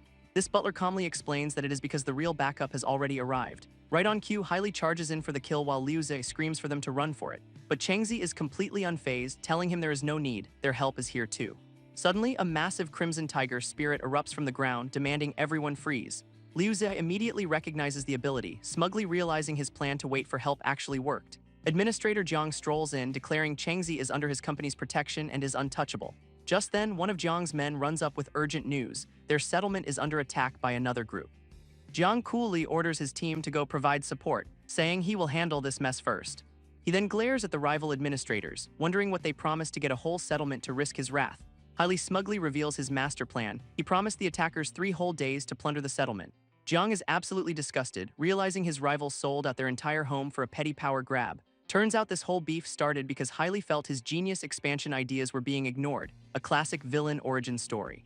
Watching from the sidelines, Changzi quietly notes that for the average person, Jiang is still the better leader. Liu Zai whispers that Jiang must have it rough, dealing with this many traitors in his own ranks. Still being carried like a sack of potatoes, Liu Zai tries to get his friend's attention mid-standoff. That purple-haired fanboy from before pops up, urging them to follow him to safety before they become cannon fodder. But the fight kicks off instantly, with a stray blast nearly incinerating them on the spot. Their new buddy shoves them behind a rock just as Liu Zai realizes the main event is starting without them. And what an event it is! The administrators are clashing with some seriously flashy elemental powers. Their guide gives a quick rundown of the enemy's abilities, one with lightning and the other with earth control. Changzi just watches intently as the goon asks what the deal is with Jiang's unique green flames. Right on cue, Jiang unleashes a massive torrent of emerald fire, a power no one seems to recognize. This is not just any old skill either, it is a legendary Radiant tier attribute, putting him in a league of his own. This fanboy is practically vibrating with excitement, revealing its name is Hellish Netherworld Flames, very subtle. Liu Zai is completely stunned, realizing it is a 1 in 10,000 power said to be able to reshape the world. Changzi confirms the legends are true, saying he has read ancient texts that explain why their world is so broken. He begins a history lesson, explaining it all started when word attributes first appeared out of nowhere. This very first one apparently manifested randomly inside some poor, unsuspecting human. And that single event was the spark that led to the complete and utter collapse of civilization. Liu Zai's mind is totally blown, realizing a power like that could save his sister and maybe even rebuild the world. But Changzi is more grounded, noting his own radiant power is not that special and that tears have tears. He then questions if a human could even control such an insane ability without it consuming them whole. Meanwhile, back in the fight, Hailey screams that just because Jiang is radiant does not mean he will lose, and he promptly activates his bronze giant form because subtlety is for other people. This peanut gallery is stunned. This is Hailey's second asterisk attribute, and it is a gold tier 1. Now a giant, he roars about turning Jiang into meat paste for daring to block his expansion. Jiang, however, just looks up at the incoming fist with a smug little smile, completely unbothered. His green flames erupt and swallow the giant whole as the other admin screams his partner's name in horror. With total disdain, Jiang says a clown like Hailey was never worthy of replacing him. We get a lovely close-up of Hailey's face being absolutely incinerated by those netherworld flames, looks painful. Liu Zai is panicking from the cheap seats, wondering why Jiang is not dodging and just taking the hit. Changzi calmly explains that their protector is a little busy helping someone else at the moment. Turns out, Jiang's flames are also blocking Huang Jun's earth attacks from hitting one of his subordinates. This other administrator, Huang Jun, summons massive earth pillars, going all out on his own target. He gives a classic villain speech about teaching his opponent the difference in their power levels, with his life. Jiang's subordinate, a guy named Bai Rong, is getting absolutely crushed by the earth pillars. But just in time, Jiang's green flames slice through the rock, saving his guy from becoming a pancake. Huang Jun completely loses it, screaming that fire cannot contain earth, someone clearly failed elementary school science. Freed from the attack, Bai Rong screams his undying loyalty, declaring he has no regrets following Jiang. This battlefield absolutely explodes as Huang Jun's earth-based attacks continue to hammer down. He yells to his supposedly still-alive partner that he has dealt with Bai Rong and they should team up on Jiang. But just then, a new white-haired guy crackling with lightning zips in, announcing he is here to help. Bai Rong is completely floored, demanding to know how this kid got so strong when he was a low-level scrub yesterday. This lightning user admits his power-up is temporary and tells Bai Rong to quit asking questions and fight. In the middle of the chaos, Huang Jun's eyes narrow. He senses more uninvited guests have arrived. With no time to waste, the new duo charges the administrator in a blur of motion. Huang Jun is shocked to see Bai Rong still standing, realizing this new kid must have saved him. This three of them get locked in a desperate, chaotic melee of parries and dodges. That lightning user manages to land a clean hit with a massive, crackling energy scythe. Huang Jun clutches his bleeding chest, absolutely furious that some nobody actually managed to wound him. Elsewhere, the fanboy is desperately wrestling Liu Zai, who is trying to get up and join the fight, a truly noble sacrifice. Back at the settlement, Jiang's forces are getting wrecked, shocked the invaders have actual firearms. This attacker's leader, backed by some serious artillery, promises his men free rein to plunder once they win. And with that, a full-scale bombardment rains down on the defenders' positions. From her perch, the rooftop observer impatiently asks her butler if he is ever going to step in. Her butler gives her a look, coolly asking who exactly she wants him to act against. She reminds him Changzi's crew are now company assets, so he should be protecting their settlement. With total confidence, she tells him she knows he has the power to end this whole mess. But he just tells her to wait, revealing the test's outcome was never the point in asking if she knows its true purpose. This rooftop observer finally asks her butler the big question, why is any of this happening? He explains the test's true purpose was to weaken every settlement, a culling disguised as recruitment. She is absolutely floored, having believed the company was trying to find strong people to help it grow. Her butler coldly states the company is already strong enough to give everyone a perfect life if it chose to. But then he hits her with the cynical reality, if everyone was safe and happy, who would need the company? This brutal logic leaves her completely speechless, the sheer scale of the manipulation sinking in. He concludes that letting everyone kill each other is just good management for maintaining continental stability, a real people person. She is not buying his detached lecture, pointing out that while they talk, the settlement's gates are about to be breached. Down below, civilians are being cut down, and she asks if she is really supposed to just do nothing. So she pulls rank, asking if her authority as the Guan family's heir is enough to order him to save them. This butler confirms she can give the order, but warns her it would violate the sacred regulations of the 5 great families. Now she is trapped between breaking the law and getting her family in trouble, or watching thousands die. He then gives her a quick rundown of the world's power structure, which is ruled by 5 families above all else. These 5 clans form a supreme council that secretly makes all the real decisions for the continent.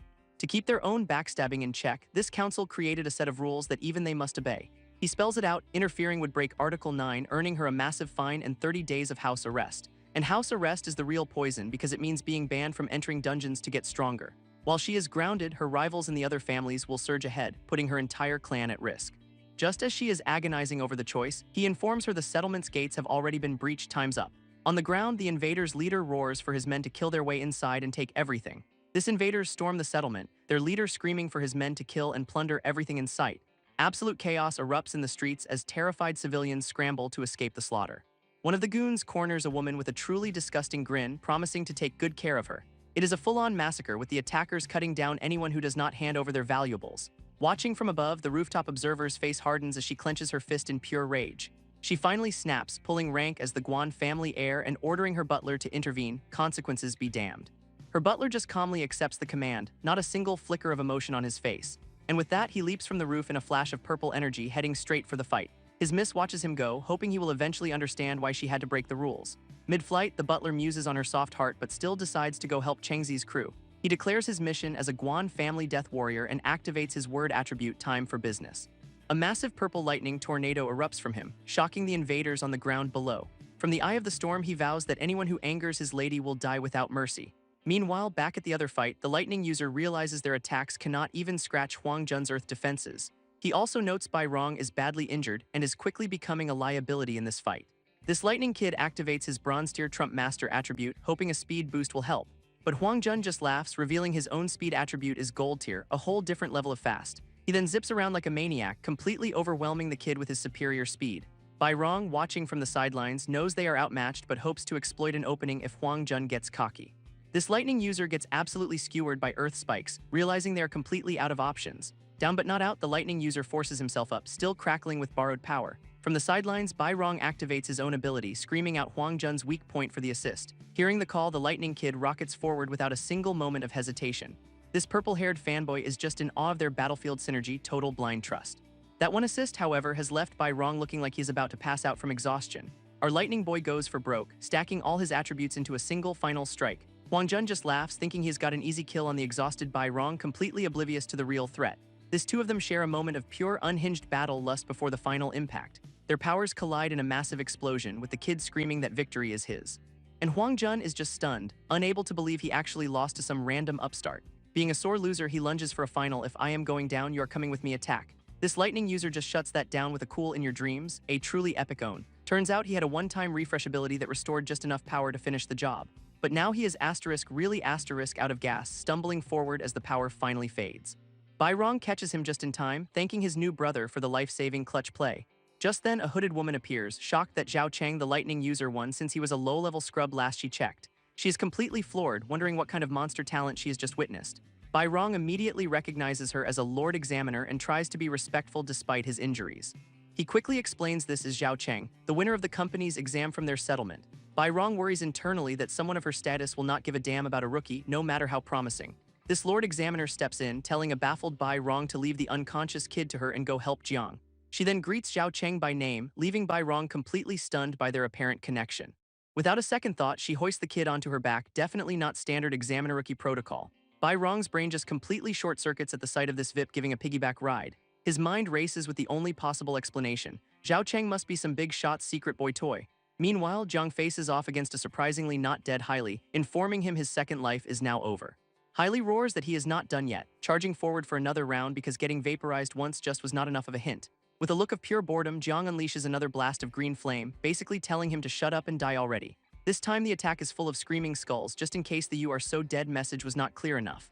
And with that, Jiang casually lights a cigarette, the fight already forgotten as his opponent becomes a memory. Bai Rong finally catches up to his boss, who already knows they killed Huang Jun and says it is time to head for the gates. But Bai Rong reports that someone else is handling the invasion because he has much juicier gossip about Zhao Cheng. Jiang looks thoroughly unimpressed, asking what could possibly be so important about the new guy. With wide-eyed urgency, Bai Rong confirms the Lord Examiner personally carried Zhao Cheng away on her back. This finally gets Jiang's gears turning. The kid helped kill an admin and has an examiner's favor, so his background must be insane. Bai Rong blurts out the only theory that makes any sense. He has to be some powerful figure's illegitimate son. Taking a long drag from his cigarette, Jiang coolly agrees that it is very likely the case. His mind is already scheming, seeing a chance to use this kid's potential by planting a seed of loyalty in his heart. We then cut to a quiet, peaceful-looking building within the settlement, the sounds of battle having faded.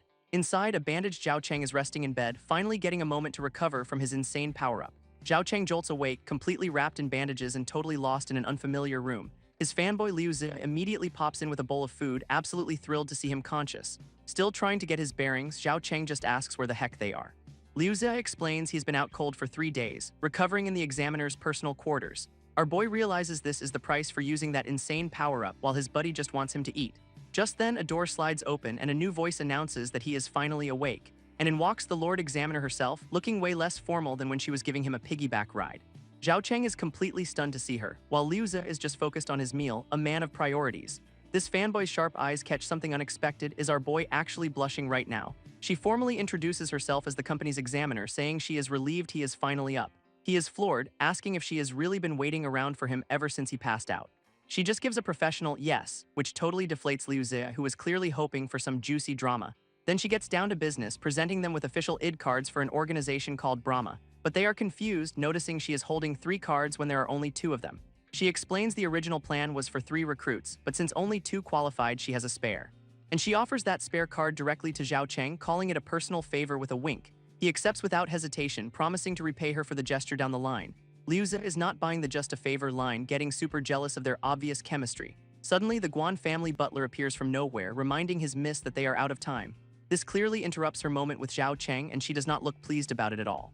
This examiner tells Zhao Cheng she has one last thing for him before she has to go. She pulls out a small charm, clarifying this is a personal gift and totally off the books. Tying it to his wrist, she calls it a lucky charm for his new gig, a classic move. With a final wave, she and her ever-present butler make their grand exit. Zhao Cheng just stares after her, feeling a strange reluctance he cannot quite place. His fanboy immediately calls him out for being a lovesick puppy who did not even say a proper goodbye. Ignoring the teasing, Zhao Cheng just tosses Liu Zi his brand new Brahma ID card. But Liu Zi is on a roll, reminding him that a VIP lady literally carried him home and he just sat there mute. That little detail finally clicks for Zhao Cheng, realizing she was the one who saved him after the fight. Just then, Jiang and his whole crew barge in, asking if he has already met the examiner. Our boy confirms it, clutching the charm she gave him like a precious treasure. This rest of the crew just bursts into tears, absolutely overjoyed that their big brother is finally awake. This genuine concern seems to really get to him, a rare moment of warmth. He then glances over at Liu Zi, who conveniently left out the part about everyone being worried sick. This whole squad is now crowded around his bed, leaving Zhao Cheng a little overwhelmed by the sudden party. Jiang actually steps up to thank him for saving Bai Rong, admitting he was a jerk before character development maybe. Zhao Cheng just smiles it off, saying he chose to help because not many people in this world look out for the little guy. This answer seems to genuinely impress Jiang, who is probably not used to hearing about altruism. Laughing, Jiang admits he totally misjudged the kid and tells Bai Rong to bring him a gift. Bai Rong presents a box, explaining it is a thank you present from the settlement's administrator and all its people. Zhao Cheng looks skeptical about this whole gift from the people's speech. Jiang explains that without his mysterious special status, that fancy butler would have just let everyone die. He insists the kid earn the gift by saving the entire settlement from total annihilation. Our boy just smirks, deciding he will take the freebies first and ask questions later, a solid life philosophy. Then Jiang casually mentions there is someone else who wants a word with him. A girl with green pigtails and goggles suddenly appears, leaving Zhao Cheng completely baffled. She is a blushing, stuttering mess, clearly working up the nerve to say something important. And then she just blurts it out, asking to follow him for the rest of her life. Her crew comically begs from the sidelines, promising they just need a tiny asterisk bit of support. Jiang clarifies she wants to follow him personally not drag her whole settlement along for the ride. Zhao Cheng is confused, pointing out she has her own people and he has nothing to offer her. She explains her people are moving to Jiang's settlement for safety since she cannot protect them herself. In a flashback, she remembers his strength, believing he is destined for greatness in this world. Pledging her loyalty, she offers up her vocalization attribute as a useful tool for his team. This is all too much for Liu Zi, who just explodes with laughter in the corner. This girl immediately gets furious, demanding to know what is so funny about her heartfelt speech. but Liu Ze smoothly pivots, saying he is laughing because she has excellent taste, just like him. He then takes the extra Brahma id cards from Zhao Cheng with a newfound sense of purpose. Holding one out, he officially recruits her, declaring they will follow their leader into hell itself. She accepts, swearing her allegiance, and is shocked to find her picture is already on the id. Zhao Cheng is just staring at his id card, shocked that it suddenly has his info on it. Jiang casually explains the company's ids are high-tech, automatically binding to their owners, no cheap plastic here. Looking out the window, he announces their official company transport has finally arrived. Their ride is a carriage pulled by 3 gnarly mutated horses, which is apparently just standard issue. With their new team officially formed, the whole crew heads out to start their new life. A new guy with a bowl cut tells them to hop in, promising to brief them on the road. This pigtail girl is absolutely buzzing with excitement for the journey, while Liu Ze just smirks at her energy. But before they leave, Jiang pulls Zhao Cheng aside for one last piece of parting advice. He gives a grim warning that the company is no paradise and the world is a brutal place. His final words are a challenge: if you do not like the rules, get strong enough to make new ones. Now on the road, Liu Ze asks Zhao Cheng what is on his mind since he's been dead silent. Our boy is just lost in thought, his mind completely focused on getting stronger to find his sister. This bowl-cut driver, their new squad mate, notices his intense look and asks if he has a question. Zhao Cheng asks where they are going, and the driver reveals they are all assigned to External Affairs Squad 63.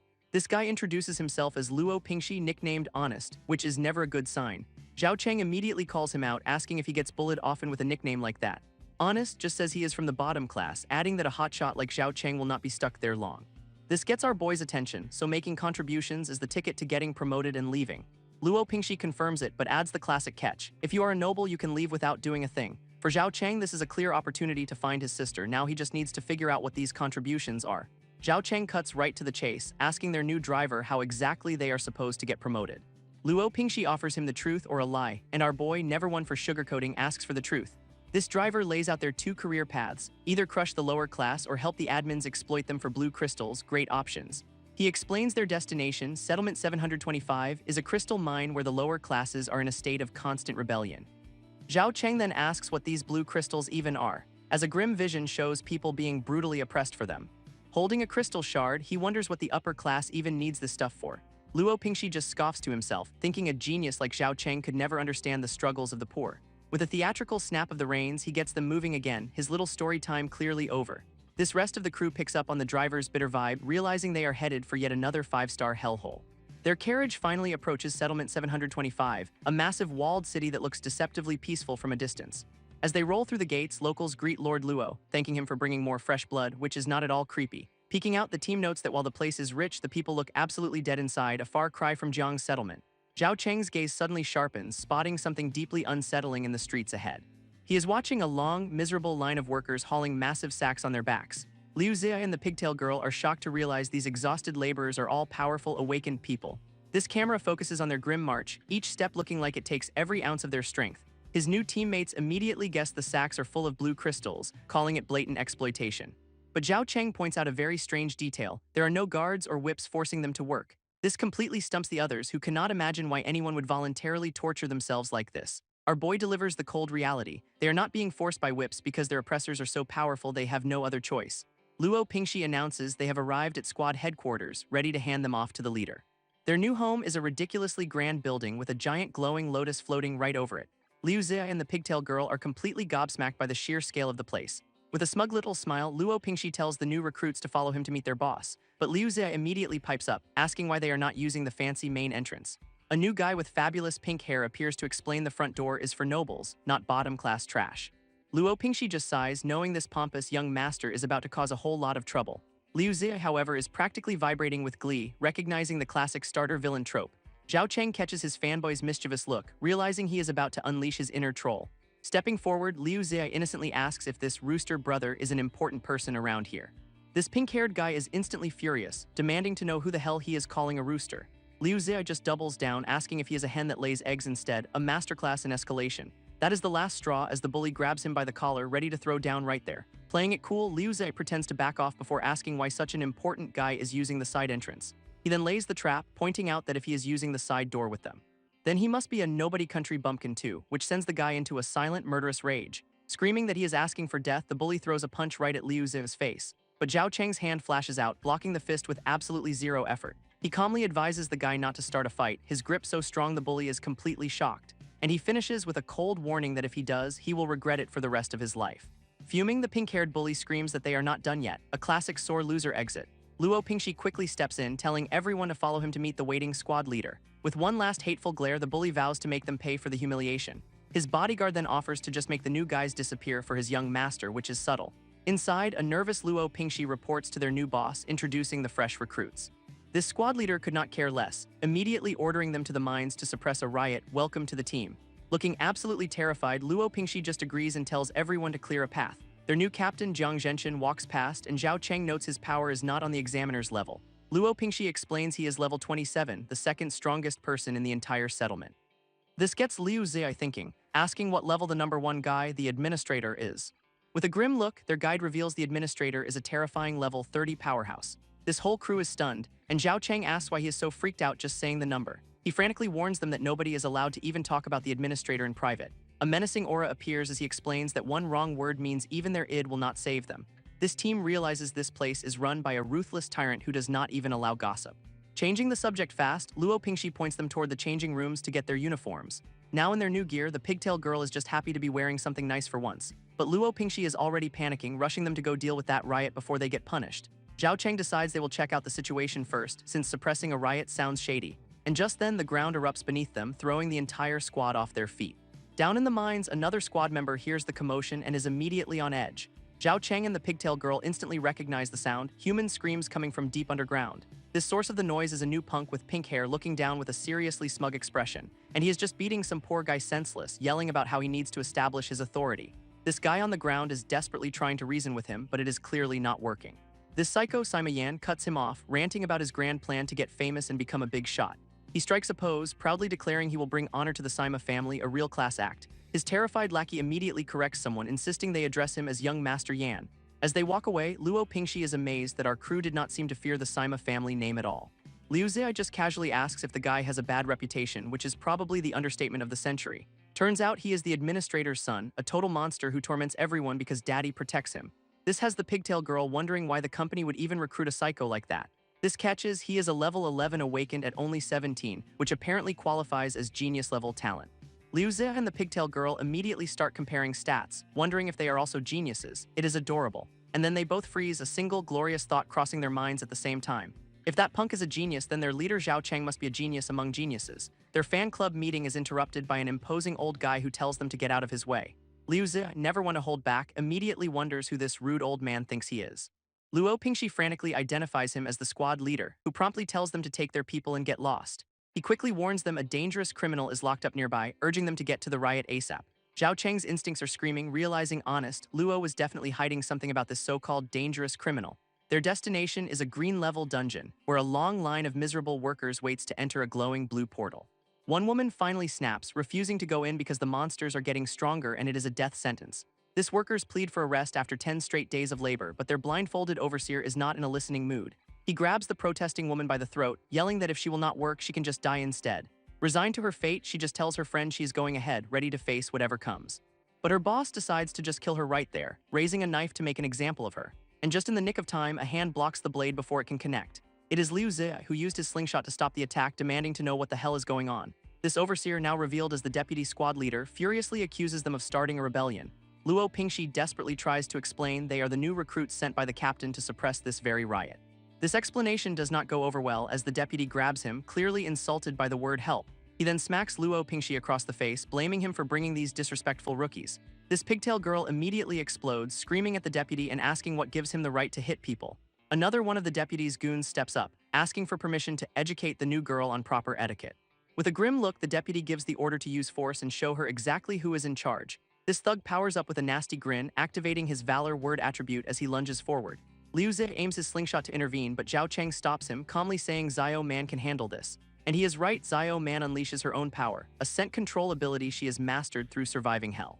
Her attacker is immediately hit with a disgusting smell, recoiling in shock from her totally unexpected power. Before the goon can even recover from the smell, Zio Man drops down on him with a devastating kick, and she absolutely plants him, shattering the ground and taking him out in one clean shot.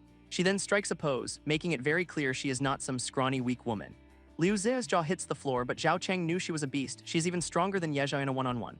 This deputy is just furious that the new hires have the audacity to hit their seniors, leaving poor Luo Pingxi stammering. He then turns and smacks Zhao Cheng, sarcastically congratulating him on the great job his team has done.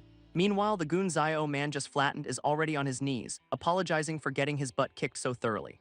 Another one of the deputy's thugs powers up, activating a headshot strike and threatening to teach them a lesson. This guy unleashes a massive energy blast, aiming to make an example out of the newcomers. But when the smoke clears, Zhao Cheng is standing there completely unharmed, having tanked the hit without even flinching. A stunned Luo Pingxi can only stare, finally realizing just who he brought to this settlement. Our boy steps forward, telling the deputy this was their decision, and if he's got a problem, he can deal with him directly. His face literally cracking with rage, the deputy realizes his new underlings might be a little hard to manage, you think. So he just goes full monster mode, activating his giant lizard power and transforming into a huge beast. Without even looking back, Zhao Cheng tells Luo to leave, promising that whatever happens next is on him, not their guide. This newly transformed lizard man looms menacingly, but Zhao Cheng looks about as intimidated as if he were facing a grumpy gecko. And you just know this is one of those moments that defines a legend, a lone fighter against a monstrous system. Zhao Cheng's only thought is how slow the transformation was, and how it barely made the guy any stronger. What a letdown. This monster throws a wild punch, screaming about taking responsibility, while Zhao Cheng just casually sidesteps the telegraphed attack. These other workers are in total despair, realizing this monster is level 17 with level 19 strength, and it is all their fault he is fighting it. With a fight raging, Zio Man gives a little SHHH, telling everyone to just watch the show. Liu Zia explains he gets it, their leader will ask for help if he actually needs it. He then gives a cheeky wink, assuring them Zhao Cheng is just messing around with the lizard guy. Luo Pingxi is practically having a meltdown, insisting they should have just taken the beating to avoid trouble. Zio Man calls out his cowardly logic, but also admits that picking a fight this big is a huge risk. But Liu Zia just smirks, casually asking if they really think his crew rolled in here without any backup. This triggers a massive lightbulb moment for Luo Pingxi, who suddenly remembers something important. He recalls seeing the Guan family's entire military convoy right where he picked them up, and his brain connects the dots, concluding they must be backed by one of the 5 great families. Suddenly, Luo Pingxi sees a golden opportunity, realizing he might just ride their coattails to the top. Meanwhile, Zio Man asks if they really have backing, and Liu Zia whispers that Zhao Cheng is the future son-in-law, a totally believable lie. Back in the fight, the deputy taunts Zhao Cheng for dodging, but our boy just looks bored. This lizard man roars for a real man's fight, demanding he face him head-on. So Zhao Cheng obliges, activating his own headshot strike attribute with a grin. This deputy absolutely loses his mind, furious that this kid has the same power as him and vowing to kill him. A massive beam of energy erupts from Zhao Cheng's fist, tearing up the entire landscape. It slams directly into the monster form deputy, who had zero time to even process what was happening. This shockwave sends debris flying everywhere as the other squad members can only watch in horror. When the dust settles, the deputy is just a bloody mess in a crater, completely taken out. One of the remaining goons points in fury, screaming for someone to report this insane rookie to the squad leader. With the bosses distracted, the workers see their chance and make a desperate run for it. This woman he just saved gives Zhao Cheng a quick thank you before disappearing into the crowd. This whole thing reminds him of a bracelet his own sister once gave him, and he thinks about how she'd be about the same age now if she were still around. Meanwhile, the deputy is a coughing, bloody mess, barely being held up by his last remaining goon. His final order before passing out is, of course, a demand for his men to kill Zhao Cheng. His goons are having none of it, pointing out that even their boss got absolutely flattened. They are pretty sure charging in would just get them turned into a fine paste, a solid assessment. From the ground, the deputy just screams at them for being cowards, which is rich. He then tries threatening Zhao Cheng with company retaliation, but his men are already backing away. Our boy just stands there, completely unfazed, letting the goons have their little panic attack. His attention then turns to the glowing portal, realizing this is the infamous blue crystal mine. And now he's got a new question on his mind. What exactly are these crystals? A long line of workers snakes its way from the portal to a nearby processing building. Curious, he stops one of the workers, who offers to just show him what is in his basket. Inside are beautiful, glowing blue crystals that emit a strange chill, making him wonder if they are for weapons. This worker freaks out, yelling that they will melt in the sun and begging him to cover them back up. So they are useless for weapons, which makes Zhao Cheng even more suspicious about their true purpose. Seeing this, the still-conscious deputy decides to use this curiosity to get Zhao Cheng killed, peak management material. He taunts him, saying if he is so curious, he should just go into the dungeon and see for himself. This deputy tries one last gambit, daring Zhao Cheng to go into the dungeon if he is so curious. With a cold look, Zhao Cheng agrees to take a look, but he has got one little condition. This beaten-down deputy smirks, thinking his plan worked and vowing to make sure the kid dies in there. But the condition is that the deputy is coming with him, much to his screaming dismay. Zhao Cheng just drags him toward the portal, figuring a guy this scummy makes for a perfect meat shield. As they disappear inside, the remaining goons decide to follow them into the dungeon. They are worried about the young master inside, but figure the squad leader will put this rookie in his place soon enough. Luo Pingxi, now a full-blown opportunist, smugly asks if they have any idea who they just messed with. One of the goons scoffs, calling them nobodies from the border and telling Luo to stop being dramatic. So Luo dramatically reveals they are from the Guan family, one of the 5 great families, and the goons absolutely lose it. He just gives them a cool little smirk, telling them they will find out the truth soon enough. This goons are now sweating bullets, realizing that if he is right, not even the squad leader can save them. Meanwhile, inside the dungeon, they have entered a vast icy wasteland with the deputy still complaining about being dragged along.